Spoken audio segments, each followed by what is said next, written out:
बंदी छोड़ सतगुरु रामपाल जी परमेश्वर जी की जय हो। परमपिता परमात्मा सारी सृष्टि के रचनहार कुल मालिक, असंख्य ब्रह्मांडों के स्वामी, जगत गुरु, तीनों लोकों में प्रवेश करके सबका धारण पोषण करने वाले राजाधीराज, आत्माधार, नाथों के नाथ, देवों के देव महादेव, सर्वेश्वर महेश्वर, मृत्युंजय, अजरो अमर, आदि अनादि सनातनी प्रभु, जगत पिता जगदीश्वर, श्री श्री 1008 की उपाधि के वास्तविक अधिकारी, अकाल मूर्त शब्द स्वरूपी राम वासुदेव, सर्वगतम ब्रह्म, परम पूज्य, प्रथम पूज्य, परम संत, परम पुरुष, परम धनी, परम दयालु, सत्य कबीर, हक्का कबीर, अल्लाहु कबीर, अल्लाहु अकबर, बाखबर, अल्लाह ताला, जगत के तारणहार, जगत के मुक्तिदाता, जगत के जगन्नाथ, हारे के सहारे, हिंदुओं के राम, मुसलमानों के अल्लाह, सिखों के वाहिगुरु, ईसाइयों के मसीह, दया के सागर दयानिधि, करुणा के सागर करुणानिधि, स्वयंभू परिभू, संकट मोचन, कष्ट हरण, मंगल करण, दुख भंजन, अविगत कबीर, निर्विकार निर्विषम परमात्मा, अलय अलेख सतगुरु, आदि अनादि सतगुरु, असली मर्यादा पुरुषोत्तम, असली राम, असली कृष्ण, असली घनश्याम, असली मुरारी, राजाओं के राजा, महाराजाओं के महाराजा, शहंशाहों के शहंशाह, सम्राटों के सम्राट, भगवानों के भगवान, अल्लाहों के अल्लाह, प्रभुओं के प्रभु, मसीहाओं के मसीह, सच्चे वाहिगुरु, बाबाओं के बाबा, पीरों के पीर, सेठों के सेठ, जगत सेठ, सावड़सा सेठ, सर्वगुण संपन्न, अनंत कोटि कलाओं के स्वामी, अनंत कोटि ब्रह्मांडों के नायक, योगियों में महायोगी, ध्यानियों में महाध्यानी, सिद्धों में परम सिद्ध, ज्ञानियों में तत्वज्ञानी, ब्रह्म ज्ञानी, महाज्ञानी, परम ज्ञानी, सर्वश्रेष्ठ ज्ञानी, विज्ञानी, युवा कबीर, समर्थ कबीर, असमवाद, अमित ओझा, सच्चे रहनुमा, करीम अल्लाह, सुभान अल्लाह, दुनिया के अंतिम पैगंबर, 8 सितंबर 1951 से गांव धनाना, जिला सोनीपत, हरियाणा, भारतवर्ष की पावन भूमि पे प्रकट रियल कल की भगवान श्री नारायण साकार हरि, श्री बाबा साहेब, नूर अनंत परमात्मा, सच्चे दरवेश, सच्चे बाखबर, संत शिरोमणि सतगुरु रामपाल जी परमेश्वर जी के चरण कमल में आप और हम सभी भाई बहनों का अनंत कोटि दंडवत प्रणाम। सत्साई भाई और बहनों, बहुत बड़ी दया, बहुत बड़ी मेहर पूज्य गुरुदेव भगवान की, परमेश्वर रामपाल जी की, जिनके शुभ आशीर्वाद से, विशेष आशीर्वाद से, उन्हीं के सत्संगों के संग्रह के ऊपर बन चुकी पवित्र आध्यात्मिक पुस्तक कबीर बड़ा या कृष्ण के ऊपर वीडियो बनाने की श्रृंखला जारी है। इसी श्रृंखला में आज हमारा ये 32वें नंबर का वीडियो है और इस पवित्र पुस्तक कबीर बड़ा या कृष्ण के ऊपर जो वीडियो बन रहे हैं, ये वीडियो विशेषकर हिंदू समाज से जुड़े भाई बहनों के लिए किसी वरदान से कम नहीं है।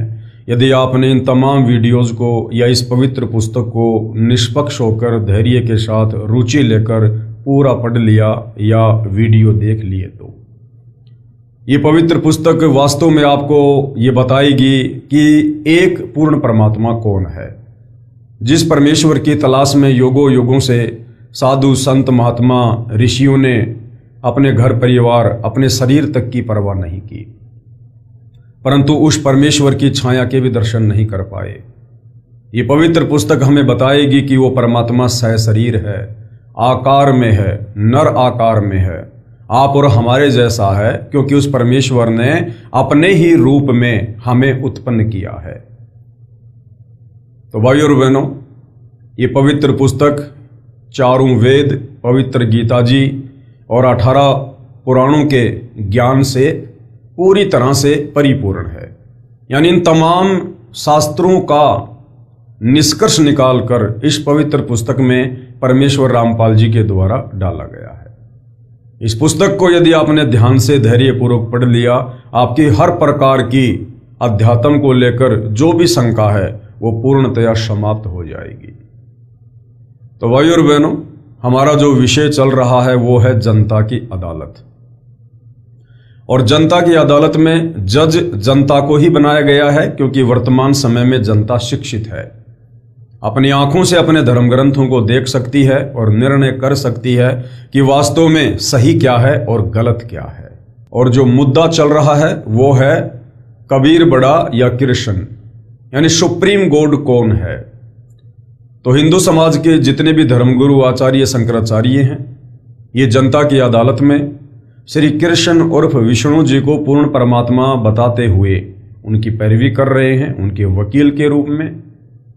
दूसरी तरफ कबीर जी को पूर्ण परमात्मा बताते हुए उनकी पैरवी उनके वकील के रूप में कर रहे हैं सतगुरु रामपाल जी। और हिंदू धर्म गुरुओं ने जिन चारों वेदों का, गीता जी का और पुराणों का हवाला देकर ये साबित करने की कुचेष्टा की है कि श्री कृष्ण और विष्णु ही पूर्ण परमात्मा है, ये अविनाशी हैं, इनके कोई माता पिता नहीं हैं, ये अजरो अमर हैं और इन्हीं की भक्ति करने के लिए हमारे धर्म ग्रंथ कह रहे हैं। इन तमाम बातों का कबीर जी के वकील सतगुरु रामपाल जी ने उन्हीं हिंदू धर्म ग्रंथों के अंदर से दिखा दिखाकर जनता की अदालत में ये पूर्णतया साबित कर दिया कि ये तमाम हिंदू धर्म गुरु झूठ बोल रहे हैं, इन्हें अपने ही धर्मशास्त्रों का ज्ञान नहीं है। ये श्री कृष्ण उर्फ विष्णु को पूर्ण परमात्मा बता रहे हैं, जबकि गीता जी कह रही है कि श्री कृष्ण उर्फ विष्णु ये नाशवान भगवान है, इसका जन्म होता है, इसकी मृत्यु होती है। इनकी माता का नाम दुर्गा है, इनके पिता का नाम काल ब्रह्म ज्योति निरंजन है। और ये तीनों देवता ब्रह्मा विष्णु महेश ये आपस में सगे भाई हैं। ब्रह्मा सबसे बड़ा है, विष्णु बीच वाला है, सबसे छोटा शंकर है। और इन तीनों का जन्म होता है और मृत्यु होती है। ये अविनाशी नहीं है और इनकी भक्ति करने से जीव की मुक्ति नहीं हो सकती। ये बेचारे खुद मुक्ति प्राप्त करने की तलाश में भटक रहे हैं। तो भाइयों और बहनों, ये तमाम प्रमाण सबूत अपनी आंखों देखकर जनता अब ये विचार करने लगी है कि वास्तव में सदियों से इन हिंदू धर्म ग्रंथों का हवाला देकर हमारे नादान धर्म गुरु आचार्य शंकराचार्य हमें अध्यात्म के नाम पर मूर्ख ही बनाते आ रहे थे। तो जनता तरह तरह के सवाल कर रही है, सतगुरु रामपाल जी शास्त्र प्रमाणित जवाब दे रहे हैं। और इसी सवाल जवाब की प्रक्रिया में आदरणीय धर्मदास जी की कथा को आधार बनाकर जनता को समझाया जा रहा है कि उस कबीर परमेश्वर को सतलोक में सिंहासन पर बैठा हुआ जिन 6 महापुरुषों ने देखा, उन 6 महापुरुषों के नाम बताए जा रहे हैं और उन महापुरुषों से परिचित करवाया जा रहा है, जिनको कबीर परमात्मा सतलोक से चलकर धरती पर प्रकट होकर मिले, उन्हें सतलोक लेकर गए, उन्हें सतलोक से परिचित करवाया, नीचे काल के 21 ब्रह्मांड दिखाए, अक्षर पुरुष का लोक दिखाया, ब्रह्मा विष्णु महेश के लोक दिखाए, दुर्गा का लोक दिखाया। उसके बाद उन आत्माओं को नीचे शरीर में प्रवेश किया और उन आत्माओं ने फिर कलम तोड़ महिमा, आंखों देखा हाल उन्होंने बयान किया। तो इसी कड़ी में आदरणीय नानक जी के ऊपर आज हमारा विषय चल रहा है। काफ़ी कुछ हम पढ़ चुके हैं। आज का हमारा विषय है कि नानक जी के गुरु कौन थे।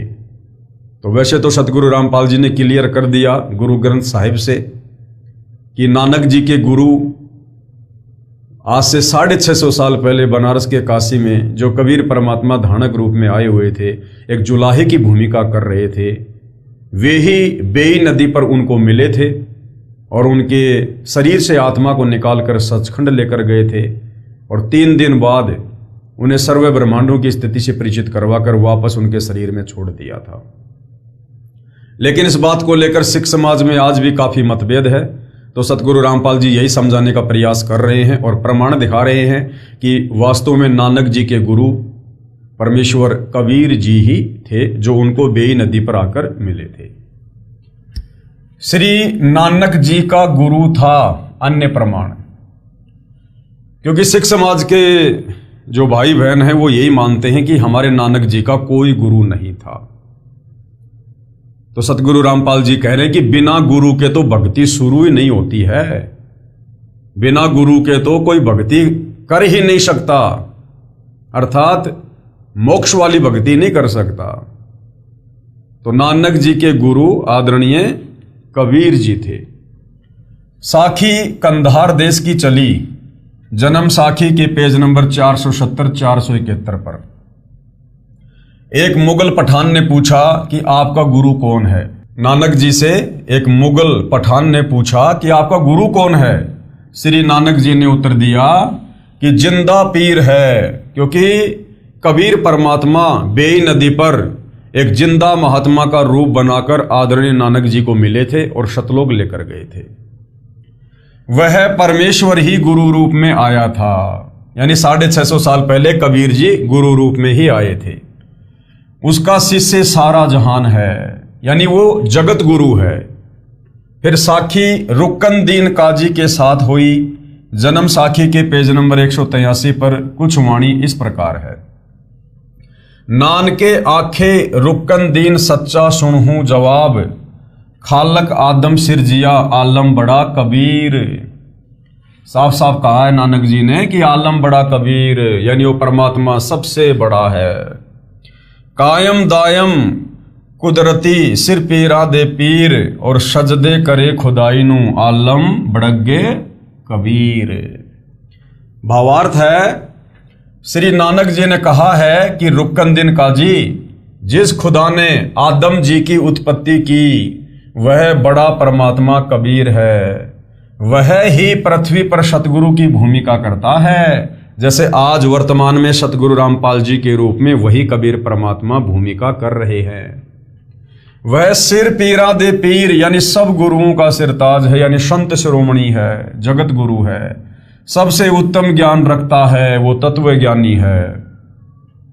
वह कायम यानी श्रेष्ठ, दायम यानी समर्थ परमात्मा कुदरती है। मुसलमान अल्लाह कबीर कहते हैं, कबीर का अर्थ बड़ा करके बड़ा अल्लाह अर्थ करते हैं। श्री नानक जी ने यह भी स्पष्ट कर दिया है कि वह बड़ा आलम कबीर है, यानी वो कबीर ही बड़ा भगवान है। मुसलमान जिसे अल्लाह कबीर कहते हैं, यानी बड़ा अल्लाह कहते हैं, वो बड़ा अल्लाह कौन है? वो कबीर है।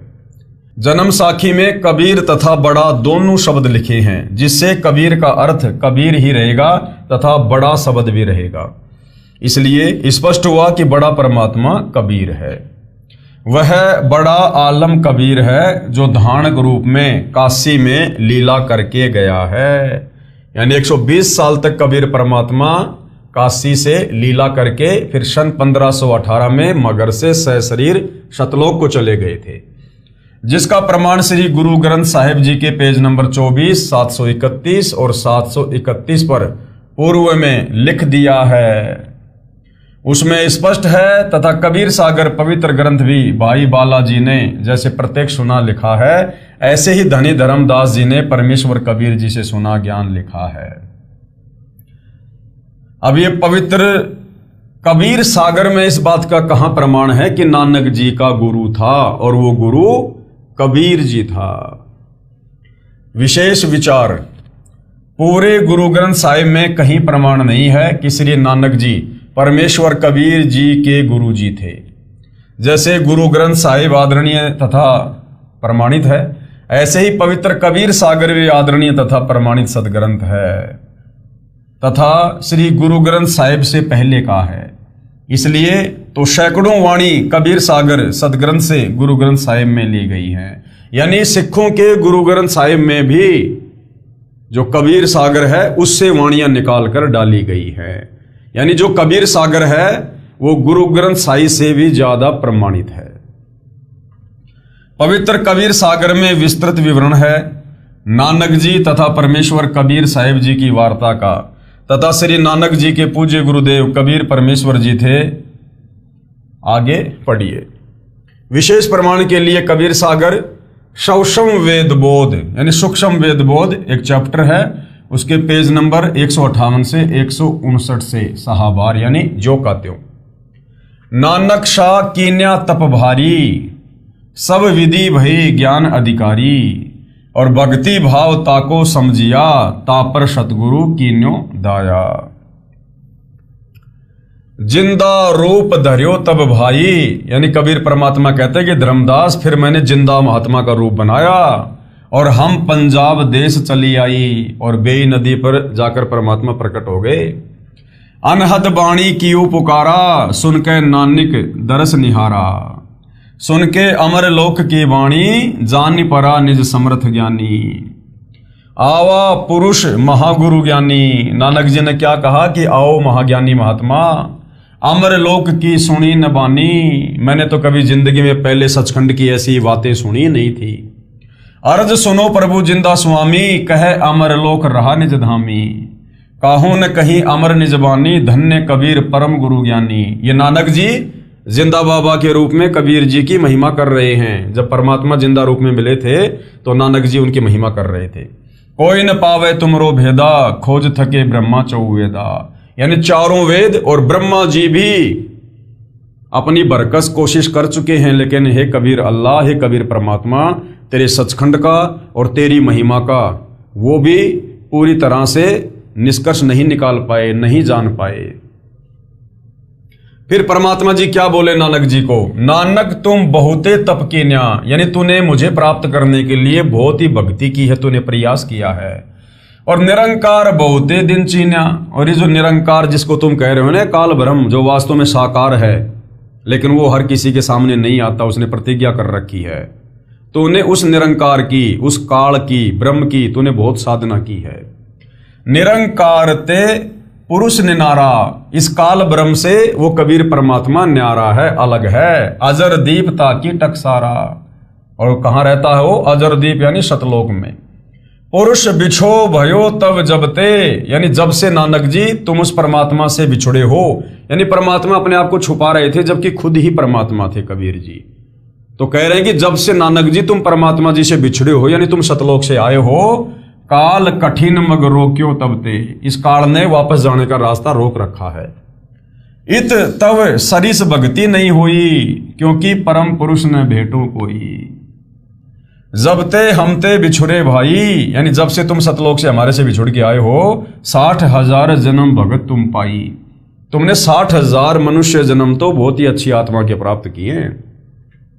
धर धर जन्म भक्ति भल कीन्या, फिर काल चक्र निरंजन दीन्या, यानी हर बार काल के चक्कर में रहे भक्ति करते करते भी। गहूं मम शब्द तो उतरो पारा, अगर मेरे शब्द के ऊपर विश्वास करोगे, मेरा सतनाम लोगे, तो तुम भवसागर से पार हो सकते हो। और बिन सत शब्द लह यम द्वारा, तुम बड़ भगत भवसागर आवा, और जीव की कौन चलावा। निरंकार सब सृष्टि भुलावा, तुम करी भक्ति लोटी क्यों आवा। अगर ये निरंकार, ये तेरा ज्योति निरंजन, ये अगर पूर्ण परमात्मा है, तो तुम तो बार बार हर जन्म में इसी की भक्ति कर रहे हो, फिर वापस बार बार ये जन्म क्यों ले रहे हो, जन्म और मरण में लग 84 में क्यों जा रहे हो। फिर नानक जी क्या बोले, धन्य पुरुष तुम ये पद बाकी। ये परमेश्वर आपका कोटि कोटि धन्यवाद, जो आपने मुझे ऐसा अनमोल ज्ञान बताया। ये पद हमसे गुप्त कह राखी, जबलो हम तुमको नहीं पावा, अगम अपार भरम फैलावा। कहो गोसाई हम ते ज्ञाना, परम पुरुष हम तुमको जाना। धनी जिंदा प्रभु पुरुष पुराना, बिरले जन तुमको पहचाना। नानक जी कहते हैं कोई बिरले आत्मा होती है जो आपको गुरु रूप में पहचान पाती है। भये दयाल पुरुष गुरु ज्ञानी, दियो पान परवाना बानी। भली भई तुम हमको पावा, सकलो पंथ काल को ध्यावा। कि नानक जी आपका सौभाग्य जो आपने मुझे पहचान लिया, वरना ये दुनिया के जितने भी पंथ और संत है ये काल की भक्ति कर रहे हैं। तुम इतने अब भय निनारा, फिर जन्म ना होए तुम्हारा। भली सुरती तुम हमको चीन्या, अमर मंत्र हम तुमको दीन्या। शबशम वेद हम कह निजबानी, परम पुरुष गति तुम्हें बखानी। फिर नानक जी क्या बोले, धन्य पुरुष ज्ञानी करतारा, जीव काज प्रकटे संसारा। धनी करता तुम बंदी छोड़ा, ज्ञान तुम्हारा महाबल जोरा। दिया नाम दान किया उबारा, नानक अमर लोग पगधारा। गुरुदेव भगवान ने भावार्थ किया है कि परम पूज्य कबीर प्रभु एक जिंदा महात्मा का रूप बनाकर श्री नानक जी से मिलने पंजाब में गए। तब श्री नानक साहिब जी से वार्ता हुई। तब परमेश्वर कबीर जी ने कहा कि आप जैसी पुण्यात्मा जन्म मृत्यु का कष्ट भोग रहे हो, फिर आम जीव का कहां ठिकाना है। जिस निरंकार को आप भगवान मानकर पूज रहे हो, इस काल को, पूर्ण परमात्मा तो इससे भी भिन्न है, वह मैं ही हूं। जब से आप मेरे से बिछड़े हो, 60,000 जन्म तो अच्छे अच्छे उच्च पद भी प्राप्त कर चुके हो। जैसे सतयुग में यही नानक जी वाली आत्मा राजा अमरीश तथा त्रेता युग में राजा जनक जो सीता जी के पिताजी थे हुए, तथा कलयुग में श्री नानक साहिब जी हुए। फिर भी जन्म मृत्यु के चक्कर में ही हो। मैं आपको सत्य शब्द अर्थात सच्चा नाम जाप मंत्र बताऊंगा, उससे आप अमर हो जाओगे। श्री नानक साहिब जी ने प्रभु कबीर से कहा कि आप बंदी छोड़ भगवान हो। बंदी छोड़ यानी जो इस काल के द्वारा हम आत्माओं पर लगाए गए कर्म बंधनों से छुड़वाकर जो सतलोक भेज दे, उसको कहते हैं बंदी छोड़। आपको कोई बिरला सौभाग्यशाली व्यक्ति ही पहचान सकता है, हर किसी के बस की बात नहीं है। नानक जी कह रहे हैं कि हे परमात्मा, जब आप गुरु रूप में धरती पर आते हो अपनी सतलोक वाली उस शोभा को छुपाकर, तो कोई बिरला सौभाग्यशाली ही आपको पहचान पाता है। आदरणीय गरीबदास जी भी कहते हैं, दास गरीब कहे नर लोई और वही सतगुरु को चीने बिरला कोई। तो भाई और बहनों, सबसे बड़ी जो विडंबना है इस आत्मा के सामने वो यही है कि जब जब ये कबीर परमात्मा धरती पर हमें तत्व ज्ञान देने के लिए तत्वदर्शी संत बनकर आते हैं, सतगुरु बनकर आते हैं, सत्संग सुनाते हैं, तो ये अपने आप को ज्यादातर छुपाते हैं। अगर ये सीधे तौर पर कह दे कि मैं ही कबीर हूं, तो कोई भी इनकी बातों पर यकीन ना करे। इसलिए अपने आप को छुपाते हुए अपने से अन्य किसी और को कबीर भगवान बताकर ये अपना ज्ञान प्रचार करते हैं। और हम नादान आत्मा उनकी इस लीला को समझ नहीं पाते और उन्हें कबीर ना मानकर उन्हें कबीर का भेजा हुआ कोई संत मान लेते हैं, जिस कारण से हम मोक्ष प्राप्त नहीं कर पाते। आज भी भगत समाज के सामने ज्यादातर यही विडंबना है। सतगुरु रामपाल जी सन 1994 से अपना अनमोल ज्ञान दे रहे हैं। सारे विश्व के धर्मशास्त्रों का निचोड़ निकाल के दे दिया। 5वें सूक्ष्म वेद कबीर सागर का निष्कर्ष निकाल दिया। आदरणीय गरीबदास जी के सूक्ष्म वेद का सतग्रंथ साहिब का निष्कर्ष निकाल के रख दिया, जो परमेश्वर कबीर जी के अलावा कोई उसका सरलार्थ कर ही नहीं सकता। उसके बावजूद भी उन्हीं की शरण में आए हुए भगत भी उन्हें परमेश्वर के रूप में नहीं पहचान पा रहे। अपने गुरु जी के रहते सहते जिस रूप में कबीर जी 650 साल पहले आए थे बनारस में, उसी दाढ़ी मूछ वाले रूप से मिलती जुलती एक काल्पनिक फोटो जिसे कबीर दास जी की फोटो कहते हैं, उस फोटो को ही भगवान मानकर पूज रहे हैं। जून के महीने में उसी का कबीर प्रकट दिवस मना रहे हैं। अपने घर पर दरबार में उसी फोटो को रखकर दंडवत कर रहे, पूजा कर रहे हैं, जबकि साक्षात जिंदा कबीर तो सतगुरु रामपाल जी हैं। तो भाइयों और बहनों, ये विडंबना भक्तों के सामने सदियों से रही है, युगों से रही है। इसीलिए नानक जी कह रहे हैं कि कोई बिरला सौभाग्यशाली ही आपको पहचान सकता है, हर किसी के बस की बात नहीं है। कबीर सागर के अध्याय अगम निगम बोध में पेज नंबर 44 पर एक शब्द है, नानक वचन, वाह वाह कबीर गुरु पूरा है, वाह वाह कबीर गुरु पूरा है। नानक जी अपने पूज्य गुरुदेव कबीर साहब की महिमा कर रहे हैं। वाह वाह कबीर गुरु पूरा है, यानी ये जो वाह शब्द है, वाह यानी बड़ाई, महिमा, गुणगान, ये केवल कबीर परमात्मा की ही हो सकती है। उनके अलावा कोई भी वाहवाही का पात्र नहीं है।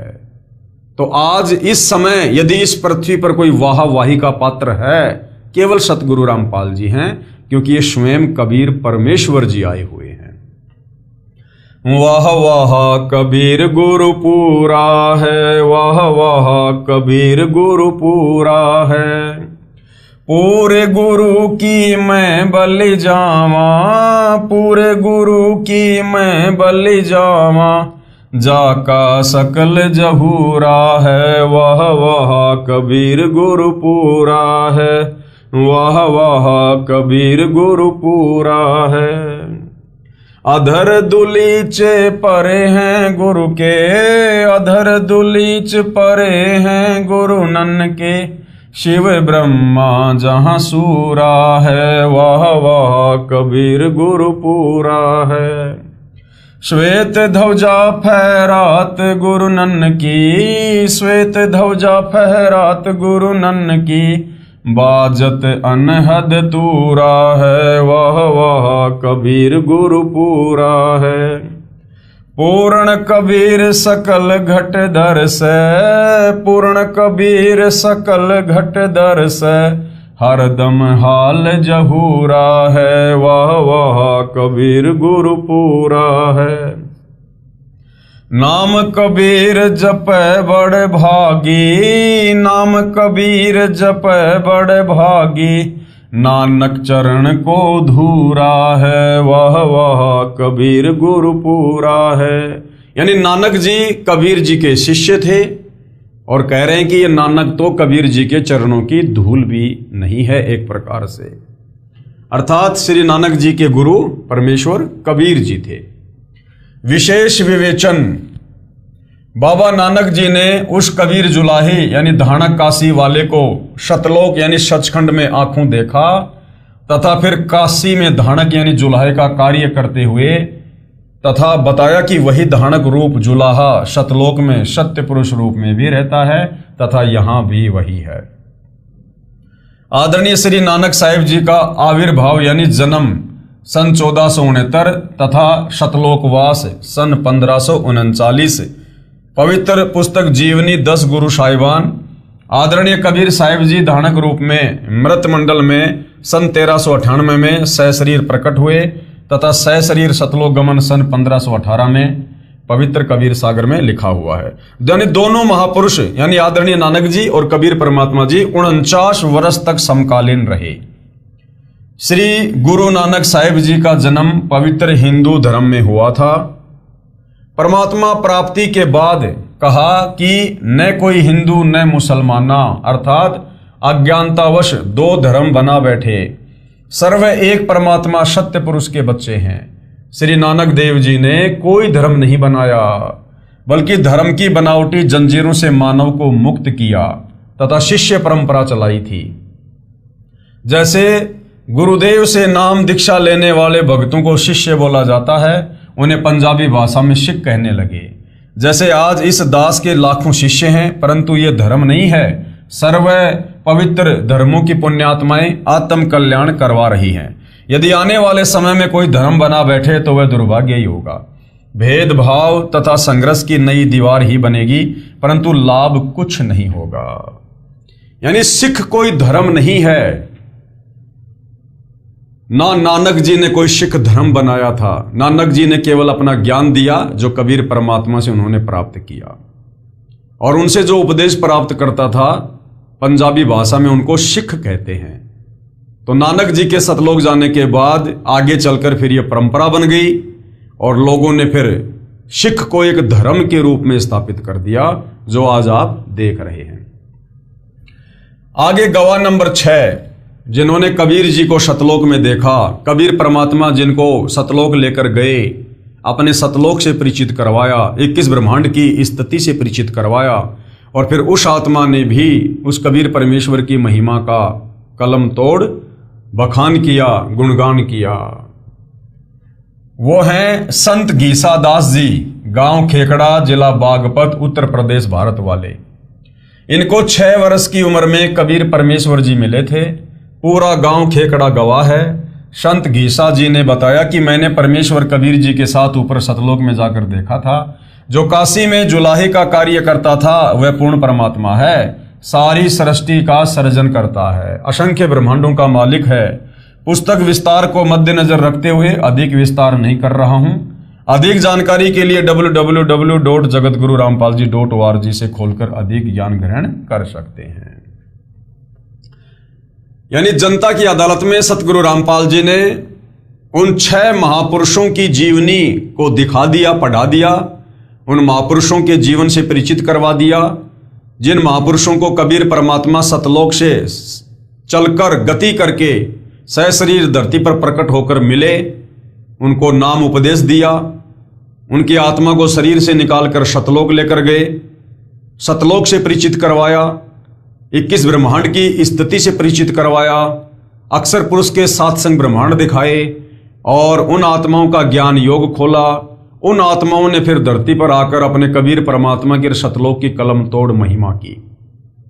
तो ये 6 महापुरुष हैं जिन्होंने परमात्मा को देखा है, जो परमात्मा के लोक में जाकर आए हैं, ताकि जनता को यह विश्वास हो कि वास्तव में कबीर जी ही परमात्मा है। वेदों का ज्ञान कबीर जी पर खरा उतरता है। अब वेदों में जो परमेश्वर की महिमा लिखी हुई है कि पूर्ण परमात्मा कौन है, वो कैसी लीला करता है, उसको कैसे पहचाना जाए, तो वो सारी की सारी जो लीलाएं हैं वो कबीर जी पर ही खरी उतरती हैं। वेदों में परमेश्वर की जो पहचान है वो ना श्री राम पर खरी उतरती है, ना श्री कृष्ण पर, ना ब्रह्मा विष्णु महेश पर, ना दुर्गा और इस काल ब्रह्म पर। केवल कबीर जी पर ही खरी खरी उतरती हैं। और वेदों को पूरा विश्व सत्य मानता है, इसमें कोई संशय नहीं है। हिंदू धर्म के व्यक्ति चारों वेदों ऋग्वेद, यजुर्वेद, सामवेद तथा अथर्ववेद के ज्ञान को सत्य मानते हैं। वेदों में परमेश्वर की महिमा बताई है, परमेश्वर की पहचान भी बताई है। बताया है कि सृष्टि की उत्पत्ति करने वाला परमेश्वर साकार यानी नर आकार है। नराकार यानी नर आकार, नर यानी मनुष्य। एक होता है निराकार, निराकार का मतलब होता है जो दिखाई ना दे, और एक होता है नराकार यानी मनुष्य जैसा आकार में साकार। और आसमान में बने लोक, सतलोक यानी रित धाम में निवास करता है, वो ऊपर सचखंड में रहता है। और वहां से सशरीर चलकर पृथ्वी आदि लोक लोकांतरों में आता है। सतलोक में परमेश्वर के शरीर का तेज असंख्य सूर्यों के तेज यानी प्रकाश से भी अधिक है। यदि उसी तेजोमय शरीर में यहां आए तो सबकी आंखें बंद हो जाएं, कोई भी नहीं देख सकेगा। इसलिए परमेश्वर अपने शरीर को सरल करके यानी हल्के तेज पुंज का करके पृथ्वी आदि लोकों में आता है, ताकि हम उनके दर्शन कर सकें, हम उनके ज्ञान को समझ सकें, हम उनके शरण में आ सकें। यदि वो परमात्मा अपने वास्तविक तेजोमय शरीर में धरती पर प्रकट हो जाए तो यहां कोई उन्हें देख भी नहीं सकता। भाई और बहनों, हम यहाँ पर भूत प्रेतों को नहीं देख सकते जिनका सूक्ष्म शरीर होता है, और भगवान का तो उनसे भी अरबों खरबों गुना ज्यादा सूक्ष्म शरीर है। फिर भला हम कैसे देख सकते हैं? इसलिए परमेश्वर हम तक अपने ज्ञान को पहुंचाने के लिए, सतलोक की जानकारी देने के लिए, हमारे निकट आने के लिए हमारे जैसा रूप बनाता है और एक सतगुरु की भूमिका करता है, तत्वदर्शी संत की भूमिका करता है, ताकि हम उनके ज्ञान को समझकर, उनकी भक्ति को अपनाकर और उनके कहे अनुसार आजीवन मर्यादा में रहकर सतलोक जाने की तैयारी कर सकें। अच्छी आत्माओं को मिलता है, उनको यथार्थ आध्यात्मिक ज्ञान बताता है, सत भक्ति के नामों का आविष्कार करता है, अपने मुख से वाणी बोलकर मानव को भक्ति की प्रेरणा करता है। ये सब लीला कबीर जी ने ही की थी। वेद भी प्रमाणित करते हैं कि कबीर जी ही परमेश्वर हैं, और वो कबीर परमेश्वर आज धरती पर सतगुरु रामपाल जी हैं। अब भाई बहनों के मन में शंका हो जाएगी कि यहां तो लिखा कि परमात्मा धरती पर सशरीर आता है, अपने मुख कमल से वाणियां बोलता है, तो लोग कहेंगे कि सतगुरु रामपाल जी ने तो ऐसा कोई ग्रंथ लिखा ही नहीं, ऐसी कोई वाणियां बोली नहीं जिसको हम कबीर वाणी कह सकें। अगर आज सतगुरु रामपाल जी 2-3 हजार पेज का कोई ग्रंथ लिखते, अगर उसमें वो अपनी वाणियां डालते, तो कौन यकीन करता? कोई यकीन नहीं करता। सब ये कहते मनमुखी रूप से लिख दी है, कौन से शास्त्र से हैं ये वाणियां, ऐसे तो कोई भी लिख देगा, कोई भी भगवान बन जाएगा। इसलिए सतगुरु रामपाल जी ही 650 साल पहले कबीर रूप में आए थे, और उन्होंने धर्मदास जी के माध्यम से कबीर सागर लिखवाया था। आज से 300 साल पहले गरीबदास जी के रूप में भी सतगुरु रामपाल जी ही आए थे गांव छुड़ानी जिला जज्जर हरियाणा में, और उन्होंने 5वां सूक्ष्म वेद सतग्रंथ साहिब लिखवा दिया। आज इस कलयुग की बिचली पीढ़ी में पैदा और थोड़ी बहुत ये विज्ञान प्राप्त करके, पढ़ाई लिखाई करके जो हम शाणे बन गए, चतुर बन गए, तो आप और हमें ये समझाने के लिए, ताकि हम विश्वास कर सकें कि भाई ये जितनी भी बातें आपको बताई जा रही हैं ये कबीर जी के कबीर सागर में लिखी हुई हैं, गरीबदास जी के सतग्रंथ साहिब में लिखी हुई हैं, उनको तो तुम सत्य मानोगे, ताकि हम यकीन कर सकें और यही वाणियां सतगुरु रामपाल जी 1 सेकंड में लिख दे, 1 सेकंड में ग्रंथ तैयार कर दे परमात्मा। लेकिन यकीन कौन करता? जिस प्रकार गरीबदास जी ने 300 साल पहले सदग्रंथ साहिब लिखा, उस समय के लोगों ने यकीन नहीं किया कि पता नहीं इसको तो कोई बाबा मिला था, जादू जंत्र का दूध पिला गया, ये बड़बड़ाता रहता है। उनको बावड़िया कहा करते थे। परमात्मा अपनी अमरवाणी में कहते हैं, जीव जो ना सत्संग में आया, जीव जो ना सत्संग में आया, भेद ना उसे भजन का पाया, भेद ना उसे भजन का पाया। गरीबदास जी को भी बावड़ा बताया, गरीबदास जी को भी बावड़ा बताया। क्या कर ले इस दुनिया शानी का, कोई जगह पूरब ला भाग सफल हुआ दिन जिंदगानी का। 350 साल पहले जब गरीबदास जी ने इतना मोटा ग्रंथ लिखवाया, चारों वेदों में जितनी वाणियां हैं, श्लोक हैं, उनसे कहीं ज्यादा आदरणीय गरीबदास जी के सदग्रंथ साहिब में हैं। उस समय उनको केवल बावड़िया कहा, बावड़िया, छोरी का छोरा, गांव का द्योता। किसी ने यकीन नहीं किया। 650 साल पहले कबीर जी ने इतनी वाणियां बोली, इतनी वाणियां बोली, इतना मोटा कबीर सागर लिखवाया। किसी ने उनको परमात्मा नहीं माना, किसी ने विश्वास नहीं किया। 64 के 64 लाख फैल हो गए। तमाम धर्मगुरु केवल उनका विरोध ही करते रहे। अब भाई और बहनों, यदि वर्तमान में सतगुरु रामपाल जी अपने कर कमल से अगर ऐसा कोई पवित्र ग्रंथ लिखते, तो आज तो कलयुग है, इंसान का स्तर पहले से भी कहीं ज्यादा नीचे गिर चुका है। आज कौन यकीन करता? इसलिए परमात्मा ने जो भी कुछ लिखना था, कहना था, वो पहले आकर लिखवा दिया, ताकि आज हम मंदबुद्धि प्राणी, अज्ञानी प्राणी, उन पहले वाले महापुरुषों के द्वारा लिखे उन ग्रंथों पर विश्वास कर सकें।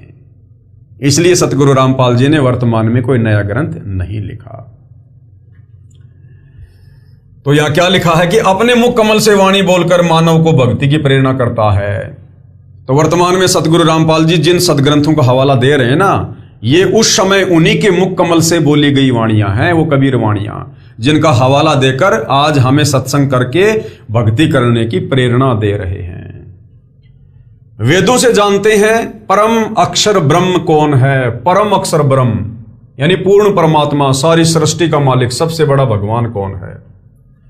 यहां पर वेदों के मंत्रों की कुछ फोटोकॉपी लगाई है, जिनका अनुवाद आर्य समाज के आचार्यों, शास्त्रियों ने किया है।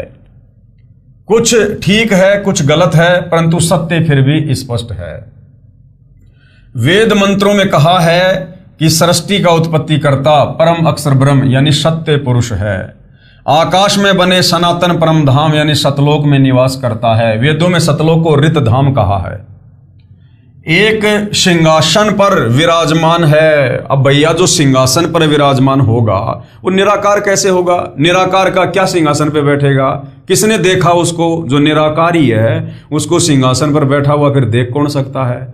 अगर सिंहासन है, क्योंकि सिंहासन है तो साकार है सिंहासन, और सिंहासन पर यदि कोई बैठा है तो वो भी साकारी है, फिर निराकार का सिंहासन पे क्या बैठेगा? उसके सिर के ऊपर मुकुट तथा छत्र लगे हैं। परमेश्वर देखने में राजा के समान है। तो राजा साकार होता है या निराकार? साकार। ऐसे ही परमात्मा भी साकार है। परमेश्वर वहां से चलकर नीचे के लोक में पृथ्वी आदि पर चलकर गति करके आता है, अच्छी आत्माओं को मिलता है। यानी जो परमात्मा चाहने वाली आत्मा है, जिनकी भक्ति में रुचि होती है, उनको आके मिलता है। उनको यथार्थ अध्यात्म ज्ञान बताता है। अपने मुख से वाणी बोल बोल कर भक्ति करने की प्रेरणा करता है। साधना के सत्य नामों का आविष्कार करता है। प्रत्येक युग में एक बार ऐसी लीला करते हुए शिशु रूप धारण करके और कमल के फूल पर निवास करता है। प्रत्येक युग में कबीर परमात्मा एक एक लीला ऐसी करते हैं। बाकी तो ना जाने कितने रूपों में, कितनी कितनी उम्र में, कहां कहां परमात्मा प्रकट होते हैं, गिनती नहीं है।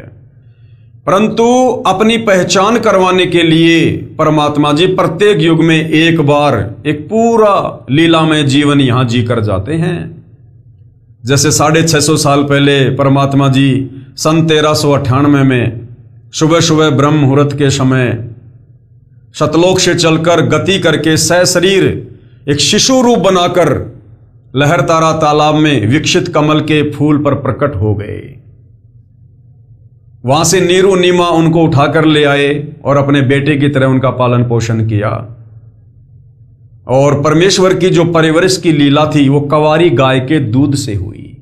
ये वेदों में लिखा है कि परमात्मा सतलोक से चलकर शिशु रूप में सशरीर प्रकट होता है और उसकी जो परवरिश होती है वो कुंवारी गाय के दूध से होती है। अब बताओ, वेदों में ये परमेश्वर की पहचान है। अब यदि श्री राम, श्री कृष्ण, ब्रह्मा, विष्णु, महेश या कोई भी देवी देवता अगर इस प्रकार से कमल के विकसित फूल पर प्रकट हुआ हो तो बताओ, श्री राम, श्री कृष्ण की या ब्रह्मा, विष्णु, महेश की यदि कवारी गाय के दूध से बचपन में यदि उनकी वो परवरिश हुई हो तो बताओ, श्री राम, श्री कृष्ण, ब्रह्मा, विष्णु, महेश ने यदि कोई तत्व ज्ञान दिया हो तो बताओ। तो वेदों में परमेश्वर की यह पहचान है जो केवल कबीर जी पर ही खरी उतरती है। प्रत्येक युग में एक बार ऐसी लीला करते हुए शिशु रूप धारण करके कमल के फूल पर निवास करते हैं। अब आप कहोगे यदि सतगुरु रामपाल जी वही कबीर परमात्मा हैं तो आज वो इस प्रकार से क्यों नहीं आए? तो यहां पर क्या लिखा हुआ है? प्रत्येक युग में एक बार ऐसी लीला करते हुए, प्रत्येक युग में केवल एक बार ही ऐसी लीला करते हैं। तो ये कलयुग चल रहा है, तो कलयुग में परमात्मा 600 साल पहले ऐसी लीला कर चुके हैं। अब आगे बार बार वो लीला करने की जरूरत नहीं है। शिशु रूप धारण करके कमल के फूल पर निवास करता है। वहां से बाल परमेश्वर को यानी बालक रूप में कबीर परमात्मा जी को निसंतान दंपत्ति उठा ले जाते हैं और बाल भगवान की परवरिश कवारी गायों द्वारा होती है। यानी कवारी गाय का दूध परमात्मा जी पीता है, जो वेदों में लिखा है। बड़ा होकर तत्व ज्ञान का प्रचार करता है। अब बताओ, श्री राम, श्री कृष्ण ने कभी बड़े होकर तत्व ज्ञान का प्रचार किया? उन्होंने तो बड़े होकर हथियार उठाए और लड़ाई दंगे किए। उन्होंने कोई तत्व ज्ञान का प्रचार नहीं किया, उनको पता ही नहीं तत्व ज्ञान होता क्या है। उन्होंने तो बड़े होकर केवल लड़ाई झगड़े किए, युद्ध किए, मार काट की। अपने मुख कमल से वाणी उच्चारण करता है, दोहों, चौपाइयों, शब्दों के माध्यम से अपनी जानकारी की वाणी उच्चारण करता है। अब बताओ, श्री राम ने, श्री कृष्ण ने कोई दोहा बोला हो, कोई चौपाई बोली हो, कोई भजन गाया हो तो बता दो किसी के पास है क्या? ब्रह्मा, विष्णु, महेश ने कोई दोहा बनाया हो, कोई चौपाई बनाई हो, कोई कविता लिखी हो, कोई भजन लिखा हो अपने भक्तों के लिए तो बताओ।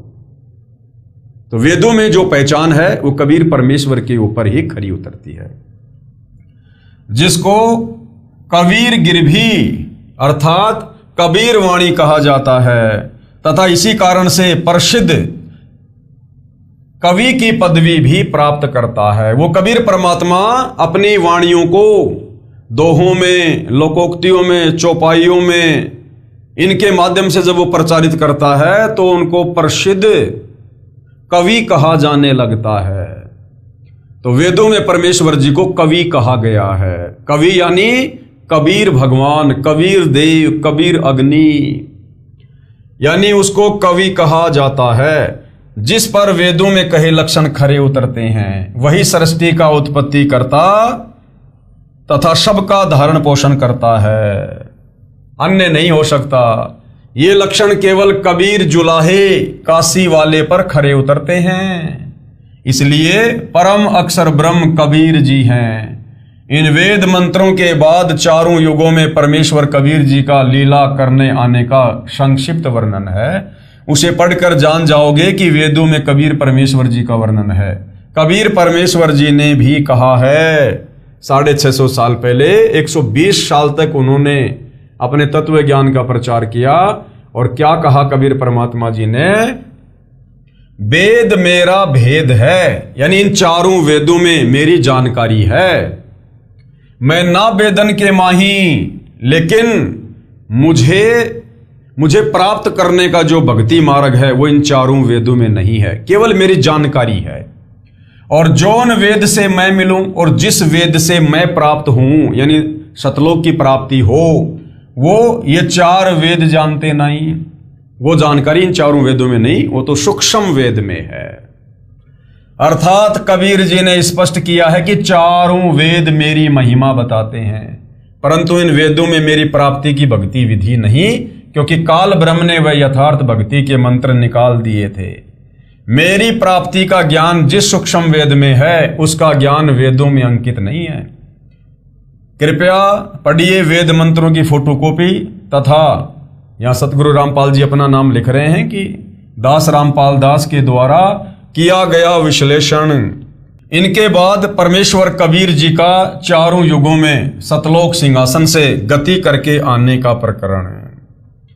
तो देखिएगा भाई और बहनों, अपनी आंखों से देखिए फोटोकॉपी वेद मंत्रों की। ऋग्वेद मंडल 9 सूक्त 86 मंत्र 26 और 27 कबीर परमेश्वर जी के विषय में क्या कह रहा है, ये मंत्र आप जियों के सामने है, देख सकते हैं, पढ़ सकते हैं। यहां पर विवेचन किया गया है। ये फोटोकॉपी ऋग्वेद मंडल 9 सूक्त 86 मंत्र 26 की है, जो आर्य समाज के आचार्यों व महर्षि दयानंद के चेलों द्वारा अनुवादित है, जिसमें स्पष्ट है कि यज्ञ करने वाले यानी भक्ति करने वाले, धार्मिक अनुष्ठान करने वाले, अर्थात धार्मिक अनुष्ठान करने वाले यजमानों अर्थात भक्तों के लिए परमात्मा सब रास्तों को सुगम करता हुआ, अर्थात जीवन रूपी सफर के मार्ग को दुखों रहित करके सुगम बनाता हुआ उनके विघ्नों अर्थात संकटों का मर्दन करता है, अर्थात समाप्त करता है, यानी परमात्मा पाप नाश करता है। जबकि इन्हीं दयानंद सरस्वती जी ने जो सत्यार्थ प्रकाश लिखी है, उसमें इन्होंने साफ साफ लिखा है कि परमात्मा पाप नाश नहीं करता। और वेदों का अनुवाद करते समय ये खुद लिख रहे हैं कि परमात्मा भगत के विघ्नों का, संकटों का मर्दन करता है, अर्थात पापों का नाश करता है। भक्तों को पवित्र अर्थात पाप रहित, विकार रहित करता है। जैसा कि अगले मंत्र 27 में कहा है कि जो परमात्मा धूलोक अर्थात सतलोक के तीसरे पृष्ठ पर विराजमान है, वहां पर परमात्मा के शरीर का प्रकाश बहुत अधिक है। उदाहरण के लिए परमात्मा के एक रोम यानी शरीर के बाल का प्रकाश करोड़ सूर्य तथा इतने ही चंद्रमाओं के मिले जुले प्रकाश से भी अधिक है। यदि वह परमात्मा उसी प्रकाश युक्त शरीर से पृथ्वी पर प्रकट हो जाए तो हमारी चरम दृष्टि उन्हें देख नहीं सकती। जैसे उल्लू पक्षी दिन में सूर्य के प्रकाश के कारण कुछ भी नहीं देख पाता है, यही दशा मनुष्यों की हो जाए। इसलिए वह परमात्मा अपने रूप अर्थात शरीर के प्रकाश को सरल करता हुआ उस स्थान से जहां परमात्मा ऊपर रहता है, वहां से गति करके बिजली के समान क्रीड़ा अर्थात लीला करता हुआ चलकर आता है और श्रेष्ठ पुरुषों को यानी अच्छे भक्तों को मिलता है। यह भी स्पष्ट है कि आप यानी कौन, आप यानी परमात्मा कवि अर्थात कबीर देव हैं, हम उन्हें कबीर साहिब कहते हैं। विवेचन किया है परमेश्वर ने ऋग्वेद मंडल 9 सूक्त 86 मंत्र 27 का। यह फोटोकॉपी ऋग्वेद मंडल 9 सूक्त 86 के मंत्र 27 की है। इसमें स्पष्ट है कि परमात्मा धूलोक अर्थात अमरलोक के तीसरे पृष्ठ अर्थात भाग पर विराजमान है। सतलोक अर्थात शाश्वत स्थान के 3 भाग हैं। एक भाग में वन, पहाड़, झरने, बाग बगीचे आदि हैं। ये बाहरी भाग है अर्थात बाहरी हिस्सा है। जैसे भारत की राजधानी दिल्ली भी 3 भागों में बटी है। बाहरी दिल्ली जिसमें गांव, खेत, खलिहान और नहरें हैं, दूसरा बाजार बना है और तीसरा संसद भवन तथा कार्यालय है। इसके पश्चात धूलोक में यानी सतलोक में बस्तियां हैं जहां पर मोक्ष प्राप्त हंस आत्माएं रहती हैं। सपरिवार मोक्ष प्राप्त हंस आत्माएं रहती हैं। पृथ्वी पर जैसे भगत को भगतात्मा कहते हैं, इसी प्रकार सतलोक में हंस आत्मा कहलाते हैं। तीसरे भाग में सर्वोपरि परमात्मा का सिंहासन है।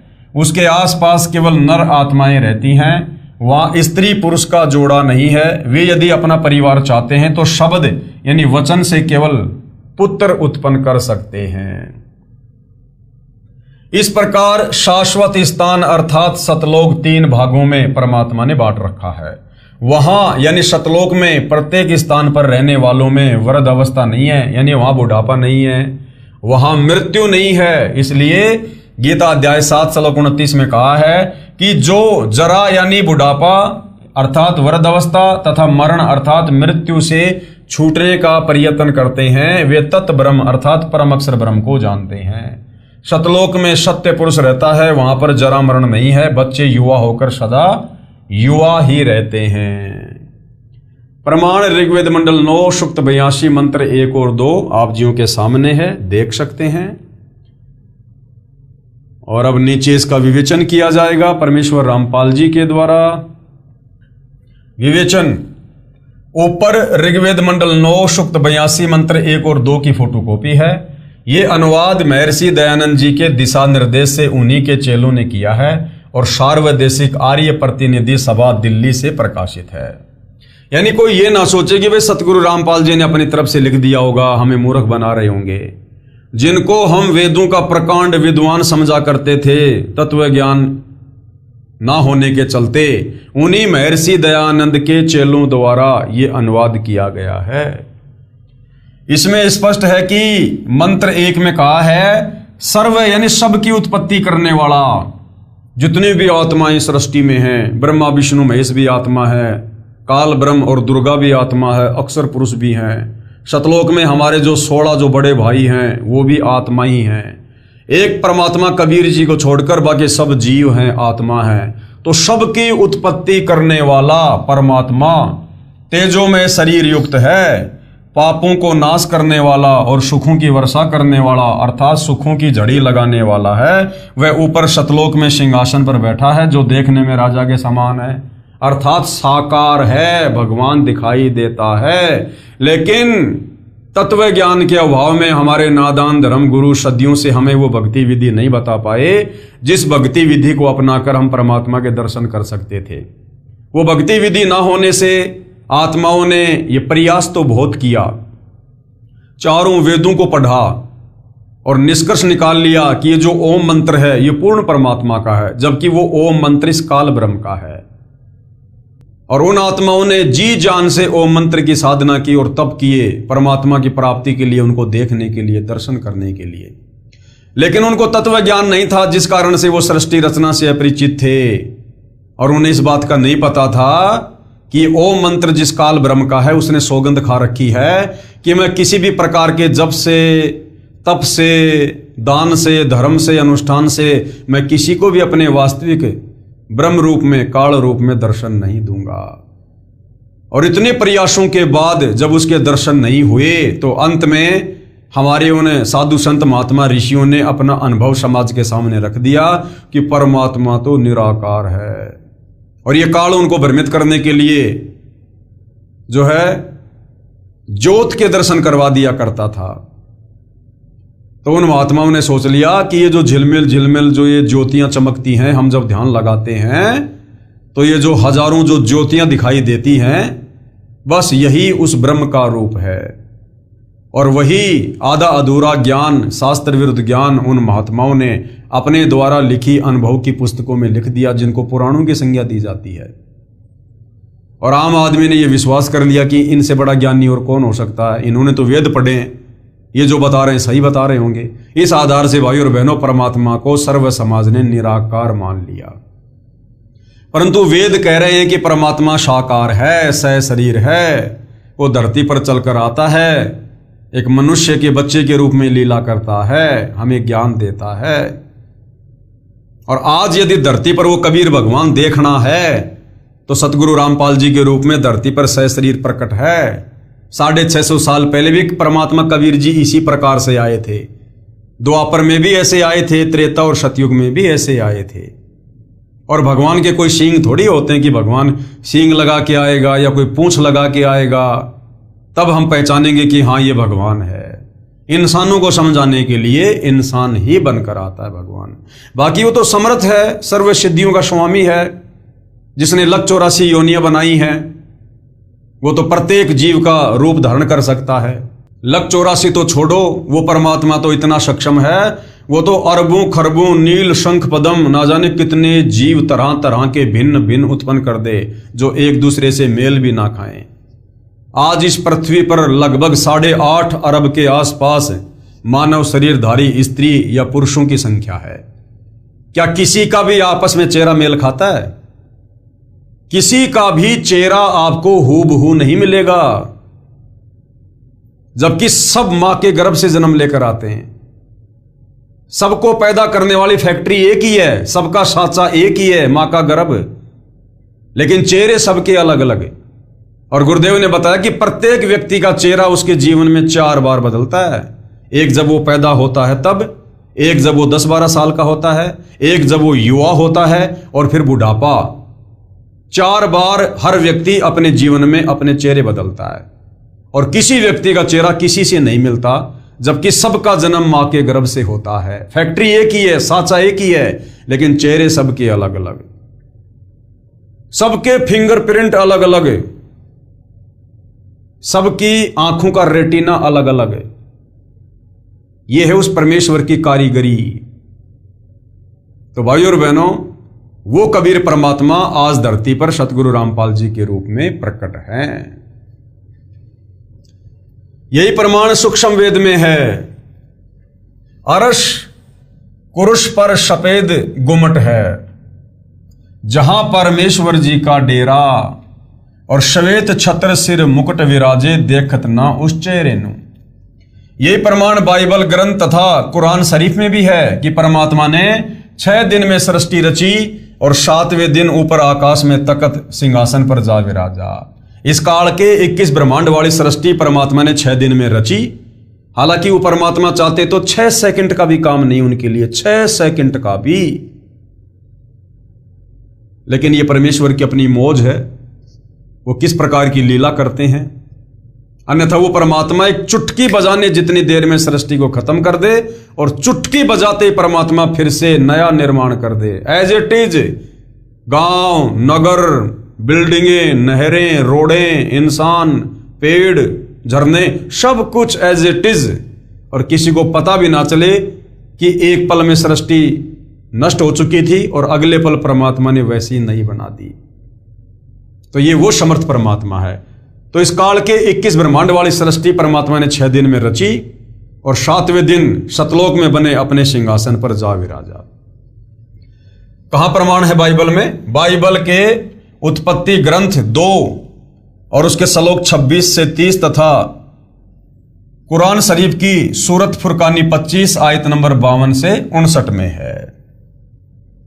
वह परमात्मा यानी वो परम अक्षर ब्रह्म कबीर भगवान अपने अमर धाम से चलकर यानी सतलोक से चलकर पृथ्वी पर शब्द वाणी से ज्ञान सुनाता है। वह वर्णीय अर्थात आदरणीय श्रेष्ठ व्यक्तियों को प्राप्त होता है, उनको मिलता है। जैसे संत धर्मदास जी बांधवगढ़ मध्य प्रदेश वाले को मिले, संत मलुकदास जी को मिले, संत दादू जी को मिले, आमेर राजस्थान में मिले, संत नानक देव जी को मिले, संत गरीबदास जी गांव छुडानी जिला झज्जर हरियाणा वाले को मिले, संत गीसा दास जी गांव खेकड़ा जिला बागपत उत्तर प्रदेश वाले को मिले, संत जम्बेश्वर जी विष्णोई धर्म के जो प्रवर्तक हैं राजस्थान में, उनको गांव समराथल राजस्थान वाले को मिले। वह परमात्मा अच्छी आत्माओं को मिलते हैं जो परमात्मा के दृढ़ भगत होते हैं, उन पर परमात्मा का विशेष आकर्षण होता है।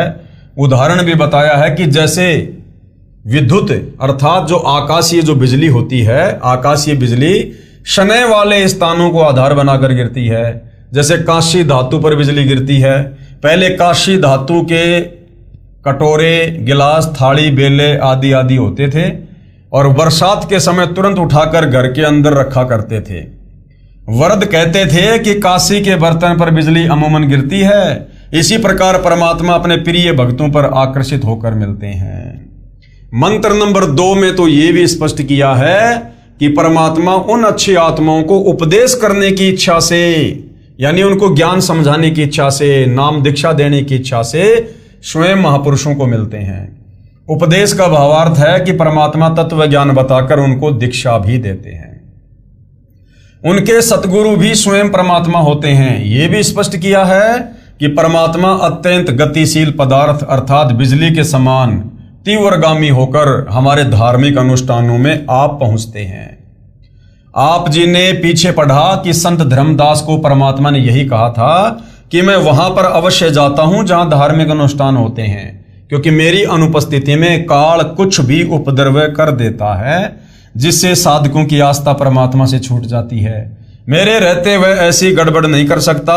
इसलिए गीता अध्याय 3 श्लोक 15 में कहा है कि वह अविनाशी परमात्मा जिसने ब्रह्म को भी उत्पन्न किया यानी काल को भी उत्पन्न किया, सदा ही यज्ञों में प्रतिष्ठित है, अर्थात धार्मिक अनुष्ठानों में उसी को इष्ट रूप में मानकर आरती स्तुति करनी चाहिए। तो भाई धार्मिक अनुष्ठानों में जिनको इष्ट मानकर पूजा करनी चाहिए, आज वे महापुरुष सतगुरु रामपाल जी हैं। इस ऋग्वेद मंडल 9 सूक्त 82 मंत्र 2 में यह भी स्पष्ट किया है कि आप कबीर देवस्य यानी कबीर देव हैं जो सर्व को उपदेश देने की इच्छा से आते हो। आप पवित्र परमात्मा हैं, हमारे पापों को छुड़वाकर अर्थात नाश करके हे अमर परमात्मा आप हमको सुख दें और धूतम वशान निर्निजम परियेशी यानी हम आपकी संतान हैं, यानी हम सब कबीर भगवान के वचन से उत्पन्न हैं। हमारे प्रति वह वात्सल्य वाला प्रेम भाव उत्पन्न करते हुए उसी निर्निजम अर्थात सुंदर रूप को परियासी यानी उत्पन्न करें, अर्थात हमारे को अपने बच्चे जानकर जैसे पहले और जब चाहें तब आप अपनी प्यारी आत्माओं को प्रकट होकर मिलते हैं, उसी तरह हमें भी दर्शन दो। तो भाइयों और बहनों, आज हमें साक्षात दर्शन देने के लिए सतलोक से चलकर वो कबीर भगवान सतगुरु रामपाल जी के रूप में धरती पर प्रकट हैं। अगर किसी को भगवान देखना है तो सतगुरु रामपाल जी के दर्शन कर लीजिए। प्रमाण ऋग्वेद मंडल 9 सूक्त 96 मंत्र 16 से 20 ये मंत्र आप जियों के सामने है, देखिएगा। ऋग्वेद मंडल 9 सूक्त 96 के मंत्र 16 में कहा कि हे परमात्मन आप अपने श्रेष्ठ गुप्त नाम का ज्ञान करवाइए कि आपका वास्तविक नाम क्या है। उस नाम को मंत्र 17 में बताया है कि वह कवि यानी कबीर देव है। मंत्र 17 की केवल हिंदी, शिशुम जज्ञानम हरियंतम, परमेश्वर जानबूझकर तत्व ज्ञान बताने के उद्देश्य से शिशु रूप में प्रकट होता है। उनके ज्ञान को सुनकर मरुतो गणेन यानी भक्तों का बहुत बड़ा समूह उस परमात्मा का अनुयायी बन जाता है, जैसे आज सतगुरु रामपाल जी के फॉलोवर हैं। मर्जंती शुभंती वही ने, वह ज्ञान बुद्धिजीवी लोगों को समझ में आता है। सबको समझ में नहीं आता तत्व ज्ञान, उनसे दीक्षा भी ले लेंगे, उनके भगत भी बन जाएंगे, लेकिन वो ज्ञान केवल बुद्धिजीवी लोगों को ही समझ में आता है, हर किसी भगत को समझ में नहीं आता।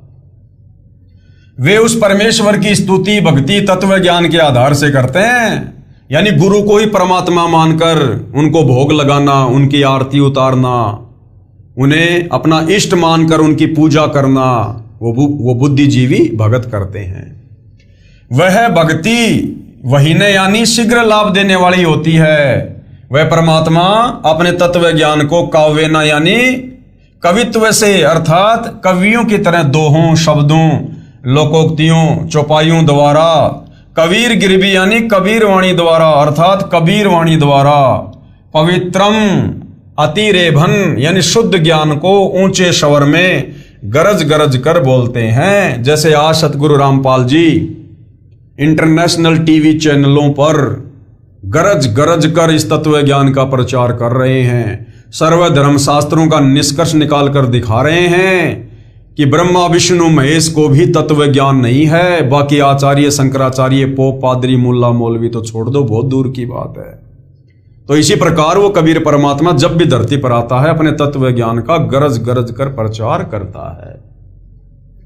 वह कवि यानी कवि की तरह आचरण करने वाला कबीर देव संत रूप में प्रकट अमर परमात्मा होता है। आज संत रूप में प्रकट हैं कबीर भगवान सतगुरु रामपाल जी के रूप में। ऋग्वेद मंडल 9 सूक्त 96 मंत्र 17। अब विशेष क्या है, इस मंत्र के मूल पाठ में 2 बार कवि शब्द है। आर्य समाज के अनुवादकर्ताओं ने एक ही कवि का अर्थ नहीं किया है।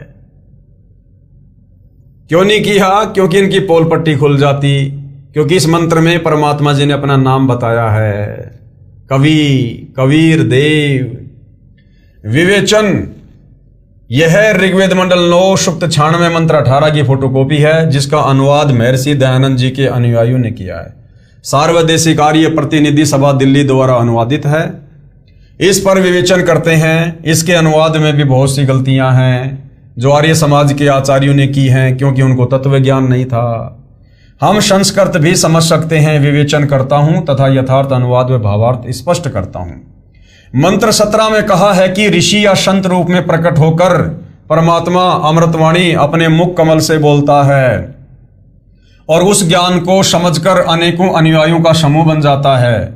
जो वाणी परमात्मा तत्व ज्ञान की सुनाता है वे ऋषि रूप में प्रकट परमात्मा कृत हजारों वाणियां अर्थात कबीर वाणियां ऋषि स्वभाव वाले भक्तों के लिए आनंददायक होती हैं। कवित्व से दोहों चौपाइयों में वाणी बोलने के कारण वह परमात्मा प्रसिद्ध कवियों में से कवि की भी पदवी प्राप्त करता है।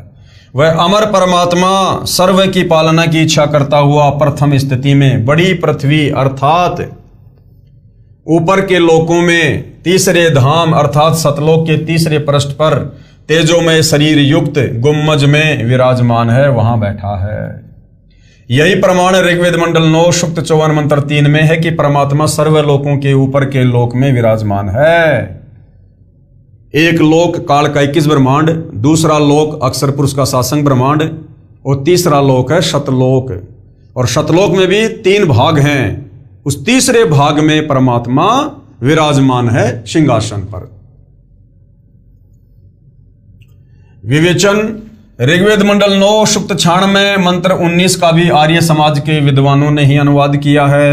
इसमें भी बहुत सारी गलतियां हैं, क्योंकि उनको तत्व ज्ञान नहीं था। पुस्तक विस्तार के कारण केवल अपने मतलब की जानकारी प्राप्त करते हैं।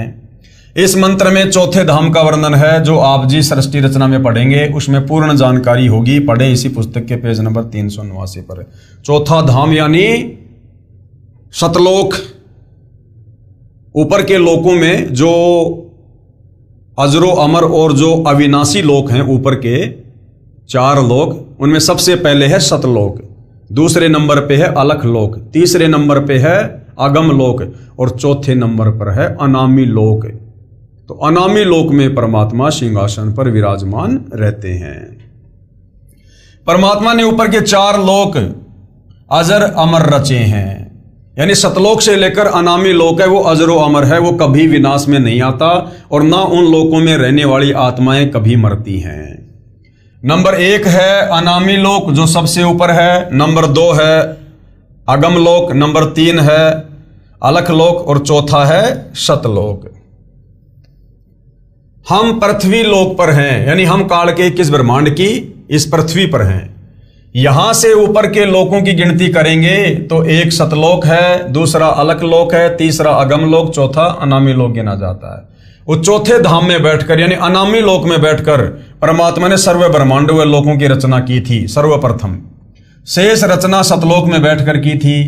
आर्य समाज के अनुवादकों ने तुरिया परमात्मा अर्थात चौथे परमात्मा का वर्णन किया है। ये चौथा धाम है, यानी अनामी लोक के विषय में चर्चा है। उसमें मूल पाठ मंत्र 19 का भावार्थ है कि तत्वदर्शी संत चौथे धाम तथा चौथे परमात्मा का भिन्न भिन्न वर्णन करता है, जो सतगुरु रामपाल जी ने सृष्टि रचना के माध्यम से किया है। पाठक जन कृपया पढ़े सृष्टि रचना इसी पुस्तक के पेज नंबर 389 पर, जिससे आप जी को ज्ञान होगा कि लेखक यानी सतगुरु रामपाल जी ही वह तत्वदर्शी संत है जो तत्व ज्ञान से परिचित है, परिपूर्ण है। आगे देखिए भाई और बहनों, ये ऋग्वेद मंडल 9 सूक्त 96 मंत्र 20 है। इसका यथार्थ अनुवाद सतगुरु रामपाल जी कर रहे हैं। विवेचन ऋग्वेद मंडल 9 सूक्त 96 मंत्र 20 का यथार्थ ज्ञान जानते हैं। इस मंत्र का अनुवाद महर्षि दयानंद के चेलों द्वारा किया गया है। इनका दृष्टिकोण ये रहा है कि परमात्मा निराकार है, क्योंकि तत्व ज्ञान के अभाव में, सृष्टि रचना के अभाव में इन्होंने परमात्मा को निराकार मान रखा है कि परमात्मा दिखाई नहीं देता, जबकि वेद गवाही दे रहे हैं परमात्मा साकार है। क्योंकि महर्षि दयानंद जी ने यह बात दृढ़ की है कि परमात्मा निराकार है अपने सत्यार्थ प्रकाश में, इसलिए अनुवादक ने सीधे मंत्र का अनुवाद घुमा फिरा कर दिया। अब महर्षि दयानंद जी ने क्या किया भाई और बहनों, वेद पढ़े बाद में और जल्दबाजी में उन्होंने महिमा के चक्कर में सत्यार्थ प्रकाश लिखकर समाज में बंटवा दी। और सत्यार्थ प्रकाश में लिख दिया कि परमात्मा पाप नाश नहीं कर सकता, परमात्मा दिखाई नहीं देता, परमात्मा निराकार है। और उसके बाद जब उन्होंने वेदों को पढ़ा तो वेद तो कह रहे हैं कि परमात्मा दिखाई देता है, परमात्मा साकार है, संत रूप में धरती पर चल के आता है और चारों युगों में परमात्मा एक एक लीला शिशु रूप में धरती पर प्रकट होकर अपने ज्ञान प्रचार की करता है। परमात्मा घोर से घोर पापों का नाश करता है, राजा के समान वो दर्शनीय है। तीसरे धाम सतलोक में, रित धाम में वो सिंहासन पर बैठा है। तो बाद में दयानंद सरस्वती जी का सर घूम गया। अब उन्होंने सोचा मैं क्या करूं, अब वेदों में तो परमात्मा साकार लिखा है, नर रूप है, राजा के समान है, और मैंने पुस्तक में लिखकर समाज को बता दिया कि परमात्मा निराकार है। तो महर्षि दयानंद जी ने अपनी बेइज्जती से बचने के लिए भगत समाज को गुमराह कर दिया और अपने उस सत्यार्थ प्रकाश वाले अज्ञान को ऊपर रखने के दृष्टिकोण से इन वेद मंत्रों में हेरा फेरी कर दी, अर्थों का अनर्थ कर दिया, परमात्मा का नाम तक नहीं लिखा और यहां भी घुमा फिरा के परमात्मा को निराकार साबित करने की कुछ चेष्टा की है। लेकिन भाई और बहनों, परमात्मा कहते हैं चोर चुरावे तू मड़ी, वो गाड्डे पानी मां, वह गाड्डे वह ऊपर आवे सच्चाई छानी ना। तो आज ये सच्चाई परम पूज्य सतगुरु रामपाल जी के प्रयासों से ऊपर आ चुकी है। जैसे मूल पाठ में लिखा है, मरियन शुभ्र है तनवा मरजान है, अत्ते है न शतुआ सनहे धनानाम, वर्षे वह यूथा परी कोशम अर्शन है, कनी करदत है चमवो आविवेश। अनुवाद किया है, जैसे मनुष्य सुंदर वस्त्र धारण करता है, ऐसे परमात्मा मनुष्य के समान सुंदर शरीर धारण करके अत्यंत गति से चलता हुआ भक्ति धन के धनियों अर्थात पुण्य आत्माओं को प्राप्ति के लिए आता है। जैसे एक समुदाय को उसका सेनापति प्राप्त होता है, ऐसे वह परमात्मा संत व ऋषि रूप में प्रकट होता है तो उसके बहुत संख्या में अनुयायी बन जाते हैं और परमात्मा उनका गुरु रूप में मुखिया होता है। वह परमात्मा प्रथम ब्रह्मांड में प्राप्त होकर अर्थात आकर ऊंचे स्वर में सत्य ज्ञान उच्चारण करता हुआ पृथ्वी खंड में प्रविष्ट होता है।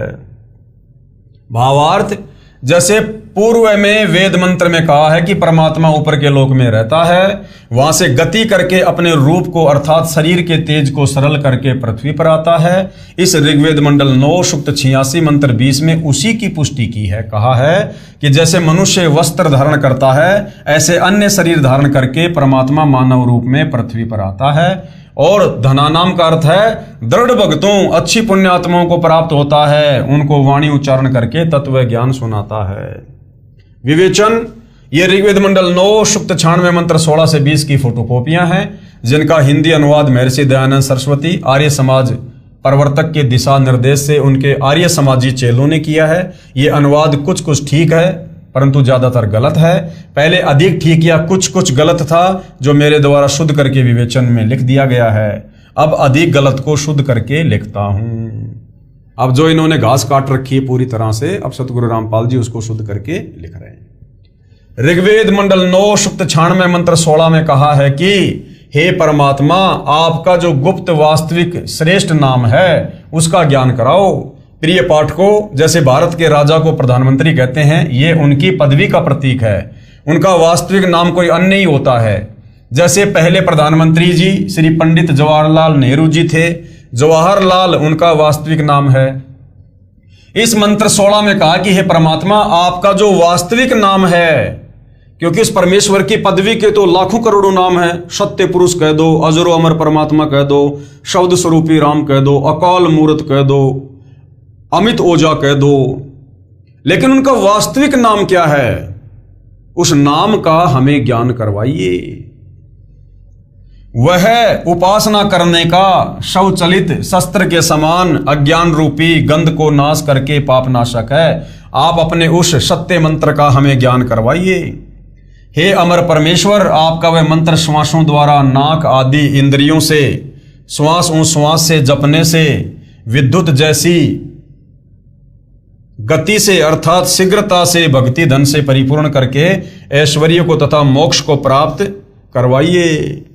प्रिय पाठकों से निवेदन है कि इस ऋग्वेद मंडल 9 सूक्त 96 मंत्र 16 के अनुवाद में बहुत सी गलतियां थी जो शुद्ध कर दी गई हैं।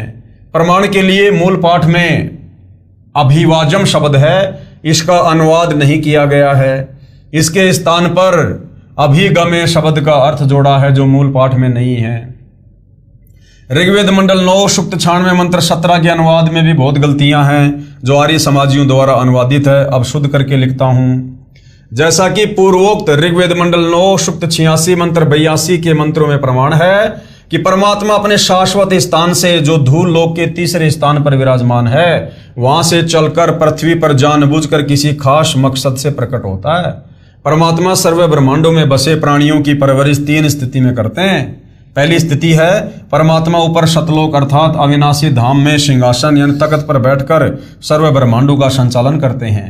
दूसरा नंबर, जब चाहे साधु संत के रूप में अपने शरीर का तेज सरल करके अच्छी आत्माओं को मिलते हैं। प्रत्येक युग में किसी जलाशय में खिले कमल के फूल पर नवजात शिशु का रूप बनाकर प्रकट होते हैं। ये तीसरी स्थिति है।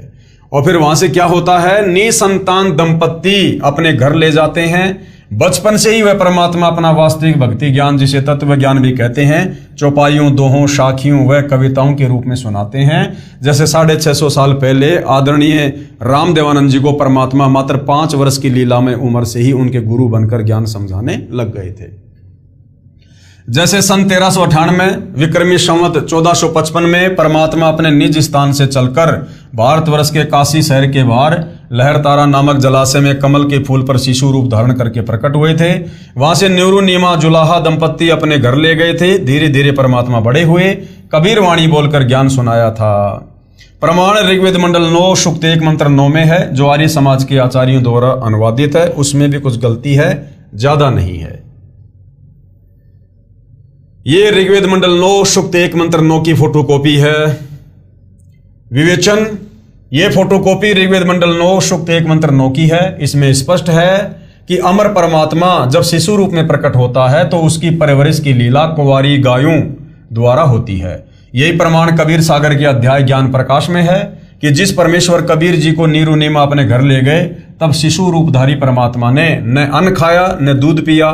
फिर स्वामी रामानंद जी के बताने पर एक कुंवारी गाय अर्थात एक बछिया नीरू लाया। उसने तत्काल दूध दिया। उस कुंवारी गाय के दूध से परमेश्वर की परवरिश की लीला हुई थी। कबीर सागर लगभग 600 वर्ष पहले का लिखा हुआ है। कोई ये ना सोचे कि आज सतगुरु रामपाल जी ने लिखकर अपने तरफ से बना दिया होगा। ऋग्वेद मंडल 9 सूक्त 1 मंत्र 9 के अनुवाद में कुछ गलती की है। जैसे ये शब्द है अभी अधन्या, तो इन लोगों ने अनुवाद करते समय आर्य समाज के लोगों ने क्या कर दिया, अभी अधन्या का अर्थ अहिंसनीय कर दिया, जो गलत है। हरियाणा प्रांत के जिला रोहतक में गांव धनाना में लेखक का जन्म हुआ। यानी सतगुरु रामपाल जी अपने आप को छुपाते हुए कह रहे हैं कि मैं धनाना गांव में आया, जो वर्तमान में जिला सोनीपत में है। इस क्षेत्र में जिस गाय ने गर्भ धारण न किया हो तो कहते हैं कि ये धनाई हुई नहीं है, ये बिना धनाई है। ये अपभ्रंश शब्द है। एक गाय के लिए अधीन शब्द है, बहुवचन के लिए अधन्या शब्द है। अधन्या का अर्थ है बिना धनाई गौवें, तथा अभी अधन्या का अर्थ है पूर्ण रूप से बिना धनाई अर्थात कंवारी गायें अर्थात बछियां। अब ऋग्वेद मंडल 9 सूक्त 96 मंत्र 17 का शुद्ध अनुवाद करता हूं, केवल हिंदी। शिशुम जज्ञानम हरियंतम, यानी परमेश्वर जानबूझकर तत्व ज्ञान बताने के उद्देश्य से शिशु रूप में प्रकट होता है। उनके ज्ञान को सुनकर मरुतो गणेन यानी भक्तों का बहुत बड़ा समूह उस परमात्मा का अनुयायी बन जाता है। मर्जंती शुभंती वहीने, यानी वह ज्ञान बुद्धिजीवी लोगों को समझ में आता है। वे उस परमेश्वर की स्तुति भक्ति साधना तत्व ज्ञान के आधार से करते हैं। वह भक्ति यानी वहीने शीघ्र लाभ देने वाली होती है। वे परमात्मा अपने तत्व ज्ञान को काव्यना यानी कवित्व से अर्थात कवियों की तरह दोहों, शब्दों, लोकोक्तियों, चौपाइयों द्वारा, कबीर यानी कबीर वाणी द्वारा अर्थात कबीर वाणी द्वारा, पवित्रम अतिरेवन यानी शुद्ध ज्ञान को ऊंचे स्वर में गरज गरज कर बोलते हैं। वह कवि अर्थात कवि की तरह आचरण करने वाला कबीर देव संत रूप में प्रकट सोम यानी अमर परमात्मा होता है। ऋग्वेद मंडल 9 सूक्त 96 मंत्र 17। विशेष इस मंत्र के मूल पाठ में 2 बार कवि शब्द है। आर्य समाज के अनुवादकर्ताओं ने एक कवि का अर्थ ही नहीं किया। विवेचन ऋग्वेद मंडल 9 सूक्त 96 मंत्र 18 पर विवेचन करते हैं। इसके अनुवाद में भी बहुत सारी गलतियां हैं। हम संस्कृत भी समझ सकते हैं, विवेचन करता हूं तथा यथार्थ अनुवाद व भावार्थ स्पष्ट करता हूं। मंत्र 17 में कहा है कि ऋषि या संत रूप में प्रकट होकर परमात्मा अमृतवाणी अपने मुख कमल से बोलता है और उस ज्ञान को समझकर अनेकों अनुयायियों का समूह बन जाता है। जो वाणी परमात्मा तत्व ज्ञान की सुनाता है वे ऋषि कृत्यम अर्थात ऋषि रूप में प्रकट परमात्मा कृत सहस्रणित है यानी हजारों वाणियां अर्थात कबीर वाणियां ऋषि मना यानी ऋषि स्वभाव वाले भक्तों के लिए सर्वर्षा यानी आनंददायक होती हैं। कवि नाम पदवी यानी कवित्व से दोहों चौपाइयों में वाणी बोलने के कारण वह परमात्मा कवियों में से एक प्रसिद्ध कवि की पदवी भी प्राप्त करता है। वह सोम यानी अमर परमात्मा शिशासन अर्थात सर्व की पालन की इच्छा करता हुआ प्रथम स्थिति में महिषे यानी बड़ी पृथ्वी अर्थात ऊपर के लोकों में यानी तृतीयम धाम तीसरे धाम अर्थात सतलोक के तीसरे पृष्ठ पर अनुराजित यानी तेजोमय शरीर युक्त स्तूप यानी गुम्मज में विराजम यानी विराजमान है, वहां बैठा है। यही प्रमाण ऋग्वेद मंडल 9 सूक्त 54 मंत्र 3 में भी है कि परमात्मा सर्व लोकों के ऊपर के लोक में विराजमान है। तिष्ठति यानी बैठा है। ऋग्वेद मंडल 9 सूक्त 96 मंत्र 19 का भी आर्य समाज के विद्वानों ने अनुवाद किया है। इसमें भी बहुत सारी गलतियां हैं। पुस्तक विस्तार के कारण केवल अपने मतलब की जानकारी प्राप्त करते हैं। इस मंत्र में चौथे धाम का वर्णन है यानी अनामी लोक का। आप जिस सृष्टि रचना में पढ़ेंगे उसमें पूर्ण जानकारी होगी। पढ़ें इसी पुस्तक के पेज नंबर 389 पर जो हम आगे पढ़ेंगे। परमात्मा ने ऊपर के 4 लोक अजर अमर रचे हैं। अनामी लोक जो सबसे ऊपर है, अगम लोक तीसरे नंबर का, अलख लोक चौथे नंबर का, शतलोक। हम पृथ्वी लोक पर हैं। यहां से ऊपर के लोकों की गिनती करेंगे तो शतलोक, अलख लोक, अगम लोक तथा चौथा अनामी लोक। उस चौथे धाम में बैठकर अनामी लोक में बैठकर सबसे पहले परमात्मा ने पहले तो नीचे के 3 लोक रचे, फिर शतलोक में रचना की। परमात्मा ने सर्व ब्रह्मांडों व लोकों की रचना की। शेष रचना शतलोक में बैठकर की थी। आर्य समाज के अनुवादकों ने तुरिया परमात्मा अर्थात चौथे परमात्मा का वर्णन किया है। यह चौथा धाम है। इसमें मूल पाठ मंत्र 19 का भावार्थ है कि तत्वदर्शी संत चौथे धाम तथा चौथे परमात्मा का भिन्न भिन्न वर्णन करता है। पाठक जन कृपया पढ़ें सृष्टि रचना इसी पुस्तक के पेज नंबर 389 पर, जिससे आप जी को ज्ञान होगा कि लेखक यानी सतगुरु रामपाल जी ही वह तत्वदर्शी संत है जो तत्व ज्ञान से परिचित है। इनके अलावा संसार में और किसी को तत्व ज्ञान नहीं है। विवेचन ऋग्वेद मंडल 9 सूक्त 96 मंत्र 20 का यथार्थ अनुवाद जानते हैं। इस मंत्र का अनुवाद महर्षि दयानंद के चेलों द्वारा किया गया है। इनका दृष्टिकोण यह रहा है कि परमात्मा निराकार है, क्योंकि महर्षि दयानंद जी ने यह बात दृढ़ की है कि परमात्मा निराकार है। इसलिए अनुवादकों ने सीधे मंत्र का अनुवाद घुमा फिरा कर किया है, जैसे मंत्र 20 के मूल पाठ में लिखा है। यह अनुवाद आप जियों के सामने है। अनुवाद है, मनुष्य जैसे सुंदर वस्त्र धारण करता है ऐसे ही परमात्मा सुंदर शरीर धारण करके अत्यंत गति से चलता हुआ भक्ति धन के धनियों अर्थात पुण्यात्माओं को प्राप्ति के लिए आता है। जैसे एक समुदाय को उसका सेनापति प्राप्त होता है, ऐसे वह परमात्मा संत व ऋषि रूप में प्रकट होता है तो उसके बहुत संख्या में अनुयायी बन जाते हैं और परमात्मा उनका गुरु रूप में मुखिया होता है। वह परमात्मा प्रथम ब्रह्मांड में प्राप्त होकर अर्थात आकर ऊंचे स्वर में सत्य ज्ञान उच्चारण करता हुआ पृथ्वी खंड में प्रविष्ट होता है। जैसे पूर्व में वेद मंत्रों में कहा है कि परमात्मा ऊपर के लोक में रहता है, वहां से गति करके पृथ्वी पर आता है अपने रूप को अर्थात शरीर के तेज को सरल करके आता है। इस ऋग्वेद मंडल 9 सूक्त 96 मंत्र 20 में उसी की पुष्टि की है। कहा है कि परमात्मा ऐसे अन्य शरीर धारण करके पृथ्वी पर आता है जैसे मनुष्य वस्त्र धारण करता है, और दृढ़ भक्तों यानी अच्छी पुण्यात्माओं को प्राप्त होता है, उनको वाणी उच्चारण करके तत्व ज्ञान सुनाता है। प्रमाण है ऋग्वेद मंडल 9 सूक्त 95 मंत्र 2 आप जियों के सामने है। ऋग्वेद मंडल 9 सूक्त 95 मंत्र 2 का अनुवाद महर्षि दयानंद के चेलों ने किया है, जो बहुत ठीक किया है। अब भाई और बहनों, बार बार ये जो वेद मंत्र दिखाए जा रहे हैं, ये उन लोगों के लिए विशेष तौर पर दिखाए जा रहे हैं जो ये संस्कृत भाषा का थोड़ा बहुत ज्ञान रखते हैं, अध्यात्म में थोड़ी रुचि रखते हैं, जो वेदों को पढ़ते हैं, गीता को पढ़ते हैं, जिनकी बुद्धि काल ने जकट रखी होती है कि बस हम पंडित हैं, विद्वान हैं, महर्षि कहे जाने वाले लोगों से बहुत ज्यादा ही वो प्रभावित होते हैं। तो उन लोगों की थोड़ी आंखें खोलने के लिए सतगुरु रामपाल जी इन वेद मंत्रों को यहां बार बार दिखा रहे हैं, लिख रहे हैं। ऋग्वेद मंडल 9 सूक्त 95 मंत्र 2 का अनुवाद महर्षि दयानंद के चेलों ने किया है, जो बहुत ठीक किया है। इसका भावार्थ है कि पूर्वोक्त परमात्मा अर्थात जिस परमात्मा के विषय में पहले वाले मंत्रों में ऊपर कहा गया है, वह अपना शरीर धारण करके यानी आकार में आकर शरीर धारण करके शत भक्ति का मार्ग अर्थात यथार्थ आध्यात्मिक ज्ञान अपनी अमृतमयी वाक अर्थात वाणी द्वारा मुक्ति मार्ग की प्रेरणा करता है। यानी सतलोक से चलकर अपने रूप को सरल करके परमात्मा यहां पर तत्व ज्ञान देता है।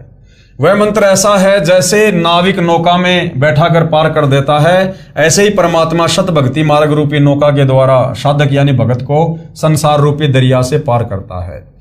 वह देवानाम देवम अर्थात सब देवों का देव अर्थात सब प्रभुओं का प्रभु परमेश्वर वाणी रूपी ज्ञान यज्ञ के लिए गुप्त नामों का आविष्कार करता है। अर्थात जैसे गीता अध्याय 17 श्लोक 23 में ओम तत् सत में तत् तथा सत ये गुप्त मंत्र हैं, जो उसी परमेश्वर ने मुझे यानी संत रामपाल जी कह रहे हैं कि मुझे बताए हैं, उनसे ही पूर्ण मोक्ष संभव है। तो भाई और बहनों, आज वर्तमान में उन गुप्त मंत्रों को खोलकर किसने बताया? गीता अध्याय 17 श्लोक 23 में जो ओम तत् सत है, ओम तो सीधा सीधा काल का है, तत् और सत ये गुप्त हैं। तो वेदों में लिखा कि वो परमात्मा संत रूप में धरती पर प्रकट होकर उन गुप्त नामों का आविष्कार करता है। तो ये ओम तत्सत का भेद आज वर्तमान में किसने दिया? सतगुरु रामपाल जी ने। किसने आविष्कार किया? सतगुरु रामपाल जी ने। तो कौन हुए पूर्ण परमात्मा? सतगुरु रामपाल जी। सूक्ष्म वेद में परमेश्वर ने कहा है, सोहम शब्द हम जग में लाए, सार शब्द हम गुप्त छुपाए। तो आज उस सार शब्द का खुलासा किसने किया? सतगुरु रामपाल जी ने। भावार्थ, परमेश्वर ने स्वयं सोहम शब्द भक्ति के लिए बताया है। यह सोहम मंत्र किसी भी प्राचीन ग्रंथ यानी वेद, गीता, कुरान, पुराण तथा बाइबल में नहीं है। यानी 650 साल पहले जब कबीर परमात्मा आए, उससे पहले के किसी भी ग्रंथ में यह सोहम मंत्र आपको देखने को नहीं मिलेगा। 650 साल पहले आकर परमात्मा जी ने सोहम शब्द दिया था दीक्षा में। उससे पहले के किसी भी ग्रंथ में, महापुरुषों की वाणियों में आपको सोहम शब्द नहीं मिलेगा। परमेश्वर ने स्वयं सोहम शब्द भक्ति के लिए बताया है। यह सोहम मंत्र किसी भी प्राचीन ग्रंथ वेद, गीता, कुरान, पुराण तथा बाइबल में नहीं है। फिर सूक्ष्म वेद में कहा है कि सोहम ऊपर और है सत सुकृत एक नाम, और सब हंसों का जहां वास है बस्ती है बिन ठाम। भावार्थ, सोहम नाम तो परमात्मा ने प्रकट कर दिया, आविष्कार कर दिया, परंतु सार शब्द को गुप्त रखा था। 650 साल पहले सार शब्द को गुप्त रखा था। तो वो सार शब्द फिर कौन बताएगा? जब सोहम शब्द परमात्मा बता सकता है तो सार शब्द कौन बताएगा? तो आज वो सार शब्द कौन बता रहा है? सतगुरु रामपाल जी। तो कौन हुए सतगुरु रामपाल जी? स्वयं परम अक्षर ब्रह्म कबीर भगवान। अब मुझे यानी लेखक को सतगुरु रामपाल जी को बताया है, जो साधकों को दीक्षा के समय बताया जाता है। इसका गीता अध्याय 17 श्लोक 23 में कहे ओम तत् सत से संबंध है। प्रमाण ऋग्वेद मंडल 9 सूक्त 94 मंत्र 1, ये मंत्र आप जियों के सामने है। विवेचन, ऋग्वेद मंडल 9 सूक्त 94 मंत्र 1 का अनुवाद भी आर्य समाज के विद्वानों द्वारा किया गया है। पुस्तक विस्तार को ध्यान में रखते हुए उन्हीं के अनुवाद से अपना मत सिद्ध करते हैं। जैसे पूर्व में लिखे वेद मंत्रों में बताया गया है कि परमात्मा अपने मुख कमल से वाणी उच्चारण करके तत्व ज्ञान बोलता है। लोकोक्तियों के माध्यम से आज सतगुरु रामपाल जी अपने मुख कमल से ही तो बोल रहे हैं। वेदों में यही तो लिखा है। कवित्व से दोहों शब्दों साखियों चौपाइयों के द्वारा वाणी बोलने से प्रसिद्ध कवियों में से भी एक कवि की उपाधि प्राप्त करता है। उसका नाम कबीर देव अर्थात कबीर साहिब है। इस ऋग्वेद मंडल 9 सूक्त 94 मंत्र 1 में भी यह स्पष्ट है कि जो सर्वशक्तिमान परमेश्वर है वह कवियन वर्जम नय अर्थात कवियों की तरह आचरण करता हुआ पृथ्वी पर विचरण करता है। ऋग्वेद मंडल 9 सूक्त 20 मंत्र 1 यह आप जियों के सामने है। विवेचन परमेश्वर जी ने किया है। ऋग्वेद मंडल 9 सूक्त 20 मंत्र 1 का अनुवाद भी आर्य समाज के विद्वानों ने किया है। इसका अनुवाद भी ठीक कम गलत अधिक है। इसमें मूल पाठ में लिखा है प्रय कबीर देव वितये अव्ये वारे भी अर्षति शहान विश्वा अभि स्प्रध, अर्थात वेद ज्ञानदाता से जो दूसरा कबीर देव कबीर परमात्मा है वह विद्वानों अर्थात जिज्ञासुओं को ज्ञान धन की तृप्ति के लिए श्रेष्ठ आत्माओं को ज्ञान देता है। वह अविनाशी है, रक्षक है, सहनशील, तत्व ज्ञानहीन सर्व दुष्टों को अध्यात्म ज्ञान की कृपया स्पर्धा अर्थात ज्ञान गोष्ठी रूपी वाक युद्ध में पूर्ण रूप से तिरस्कृत करता है, उनको फिट्टे मुंह कर देता है। यानी ज्ञान चर्चा में कोई उसके सामने टिक नहीं पाता है, सबको फिट्टे मुंह कर देता परमात्मा जब तत्वदर्शी संत के रूप में आता है। विशेष इस मंत्र के अनुवाद में आप फोटोकॉपी में देखेंगे तो पता चलेगा कि कई शब्दों के अर्थ आर्य विद्वानों ने छोड़ रखे हैं। जैसे ये प्रय शब्द है, वारिभी शब्द है, जिस कारण से वेदों का यथार्थ भाव सामने नहीं आ सका। मेरे अनुवाद से स्पष्ट है कि वह परमात्मा अच्छी आत्माओं यानी दृढ़ भक्तों को ज्ञान देता है। उसका नाम भी लिखा है कबीर देव, हम कबीर परमेश्वर जी कह देते हैं। प्रमाण ऋग्वेद मंडल 9 सूक्त 54 मंत्र 3 है, आप जियों के सामने है। विवेचन है ऋग्वेद मंडल 9 सूक्त 54 मंत्र 3 की फोटोकॉपी में आप देखिए। इसका अनुवाद आर्य समाज के विद्वानों ने किया है। उनके अनुवाद में भी स्पष्ट है कि वह परमात्मा संपूर्ण ब्रह्मांडों के ऊपर अर्थात विराजमान है, ऊपर बैठा है यानी सतलोक में विराजमान है। इसका यथार्थ अनुवाद इस प्रकार है, यह अमर परमेश्वर सूर्य के समान सर्व को पवित्र करता हुआ सर्व ब्रह्मांडों के ऊर्ध्व यानी ऊपर बैठा है। भावार्थ है जैसे सूर्य ऊपर को है और अपना प्रकाश तथा उष्णता से सर्व को लाभ दे रहा है, इसी प्रकार ये अमर परमेश्वर जिसका ऊपर के मंत्रों में वर्णन किया है सर्व ब्रह्मांडों के ऊपर बैठकर अपनी निराकार शक्ति से सर्व प्राणियों को लाभ दे रहा है तथा सर्व ब्रह्मांडों का संचालन भी कर रहा है। तर्क दिया है यहाँ पर महर्षि दयानंद का अर्थात आर्य समाजियों का मत है कि परमात्मा किसी एक स्थान पर किसी लोक विशेष में नहीं रहता। प्रमाण सत्यार्थ प्रकाश समोल्लास यानी चैप्टर नंबर 7 पेज नंबर 148 पर आर्य साहित्य प्रचार ट्रस्ट 427 गली मंदिर वाली नया बांस दिल्ली 78वां संस्करण। इसमें क्या लिखा है? किसी ने प्रश्न किया ईश्वर व्यापक है व किसी देश विशेष में रहता है? उत्तर दिया महर्षि दयानंद जी ने व्यापक है क्योंकि जो एक देश में रहता तो सर्व अंतर्यामी सर्वज्ञ सर्वनियंता सबका सृष्टा सबका धर्ता और प्रलय करता नहीं हो सकता। यानी अगर परमात्मा एक जगह बैठेगा तो वो सारी सृष्टि को नहीं चला सकता। अप्रपात देश में कर्ता की क्रिया का होना असंभव है। सत्यार्थ प्रकाश का लेख समाप्त। और वेद क्या कह रहे हैं? महर्षि दयानंद जी नहीं मानते थे कि परमात्मा किसी देश अर्थात स्थान विशेष पर रहता है। महर्षि दयानंद जी वेद ज्ञान को सत्य ज्ञान मानते थे और वेदों में लिखा है परमात्मा एक देश में रहता है, सतलोक में रहता है, वहां से गति करके आता है। आप जिन्हें अनेकों वेद मंत्रों में अपनी आंखों पढ़ा कि परमेश्वर ऊपर एक स्थान पर रहता है, वहां से गति करके यहां भी प्रकट होता है। महर्षि दयानंद तथा आर्य समाजी परमात्मा को निराकार मानते हैं। इसका प्रमाण कहाँ है? सत्यार्थ प्रकाश के समोल्लास नंबर 9 पेज नंबर 176, समोल्लास 7 पेज 149, समोल्लास 11 पेज 251 पर कहा है कि परमात्मा निराकार है यानी दिखाई नहीं देता। प्रिय पाठकों ने अनेकों वेद मंत्रों में पढ़ा कि परमात्मा साकार है, वह मनुष्य जैसा है, ऊपर के लोक में रहता है, वहां से गति करके चलकर आता है, पृथ्वी पर प्रकट होता है। अच्छी आत्माओं को जो दृढ़ भगत होते हैं उनको मिलता है, उनको तत्व ज्ञान अपने मुख कमल से बोलकर सुनाता है, कवियों की तरह आचरण करता है, पृथ्वी पर विचरण करके परमात्मा अपना अध्यात्म ज्ञान ऊंचे स्वर में उच्चारण करके सुनाता है। गीता अध्याय 4 श्लोक 32 में भी यही कहा है। प्रिय पाठकों, आप स्वयं निर्णय करें कि किसको कितना आध्यात्मिक ज्ञान था। महर्षि दयानंद जी को आध्यात्मिक ज्ञान था या वास्तव में सतगुरु रामपाल जी को आध्यात्मिक ज्ञान है। विशेष आश्चर्य यह है कि वेद मंत्रों का अनुवाद भी महर्षि दयानंद जी तथा उनके चेलों आर्य समाजियों ने किया हुआ है, जिसमें उनके मत का विरोध है। यानी सत्यार्थ प्रकाश में तो लिखा है कि परमात्मा निराकार है, पाप नाश नहीं करता, किसी एक देश में नहीं रहता, एक लोक में नहीं रहता। और वेद कह रहे हैं परमात्मा साकार है, नराकार है, वहां से चल के आता है, घोर से घोर पापों का नाश करता है और धूलोक के तीसरे पृष्ठ यानी सतलोक के तीसरे पोर्शन में राजा की तरह सिंहासन पर विराजमान है। निवेदन कर रहे हैं सतगुरु रामपाल जी, वेद मंत्रों की फोटोकॉपियां लगाने का उद्देश्य यह है कि यदि मैं यानी लेखक सतगुरु रामपाल जी अनुवाद करके पुस्तक में लगाता तो अन्य व्यक्ति यह कह देते कि संत रामपाल जी को संस्कृत भाषा का ज्ञान नहीं है, इसलिए इनके अनुवाद पर विश्वास नहीं किया जा सकता। अब यह शंका उत्पन्न ही नहीं हो सकती, अब तो यह दृढ़ता आएगी कि संत रामपाल जी ने तो वेद मंत्रों का अनुवाद किया है, वह यथार्थ है। यथार्थ कबीर प्राकाट्य प्रकरण यानी वो सच्चाई जो कबीर परमात्मा 650 साल पहले बनारस के काशी में लहतारा तालाब पर कमल के विकसित फूल पर शिशु रूप में प्रकट हुए थे। कबीर साहिब चारों युगों में आते हैं। अब सत्यनारायण कथा, अमर कथा, कबीर परमेश्वर जी की महिमा का वर्णन है आगे कि कबीर परमात्मा चारों युगों में प्रकट होते हैं, पृथ्वी पर सतलोक से चलकर आते हैं, सहशरीर शिशु रूप में प्रकट होते हैं, तत्व ज्ञान का कबीर वाणियों द्वारा गरज गरज कर उच्चारण करके प्रचार करते हैं।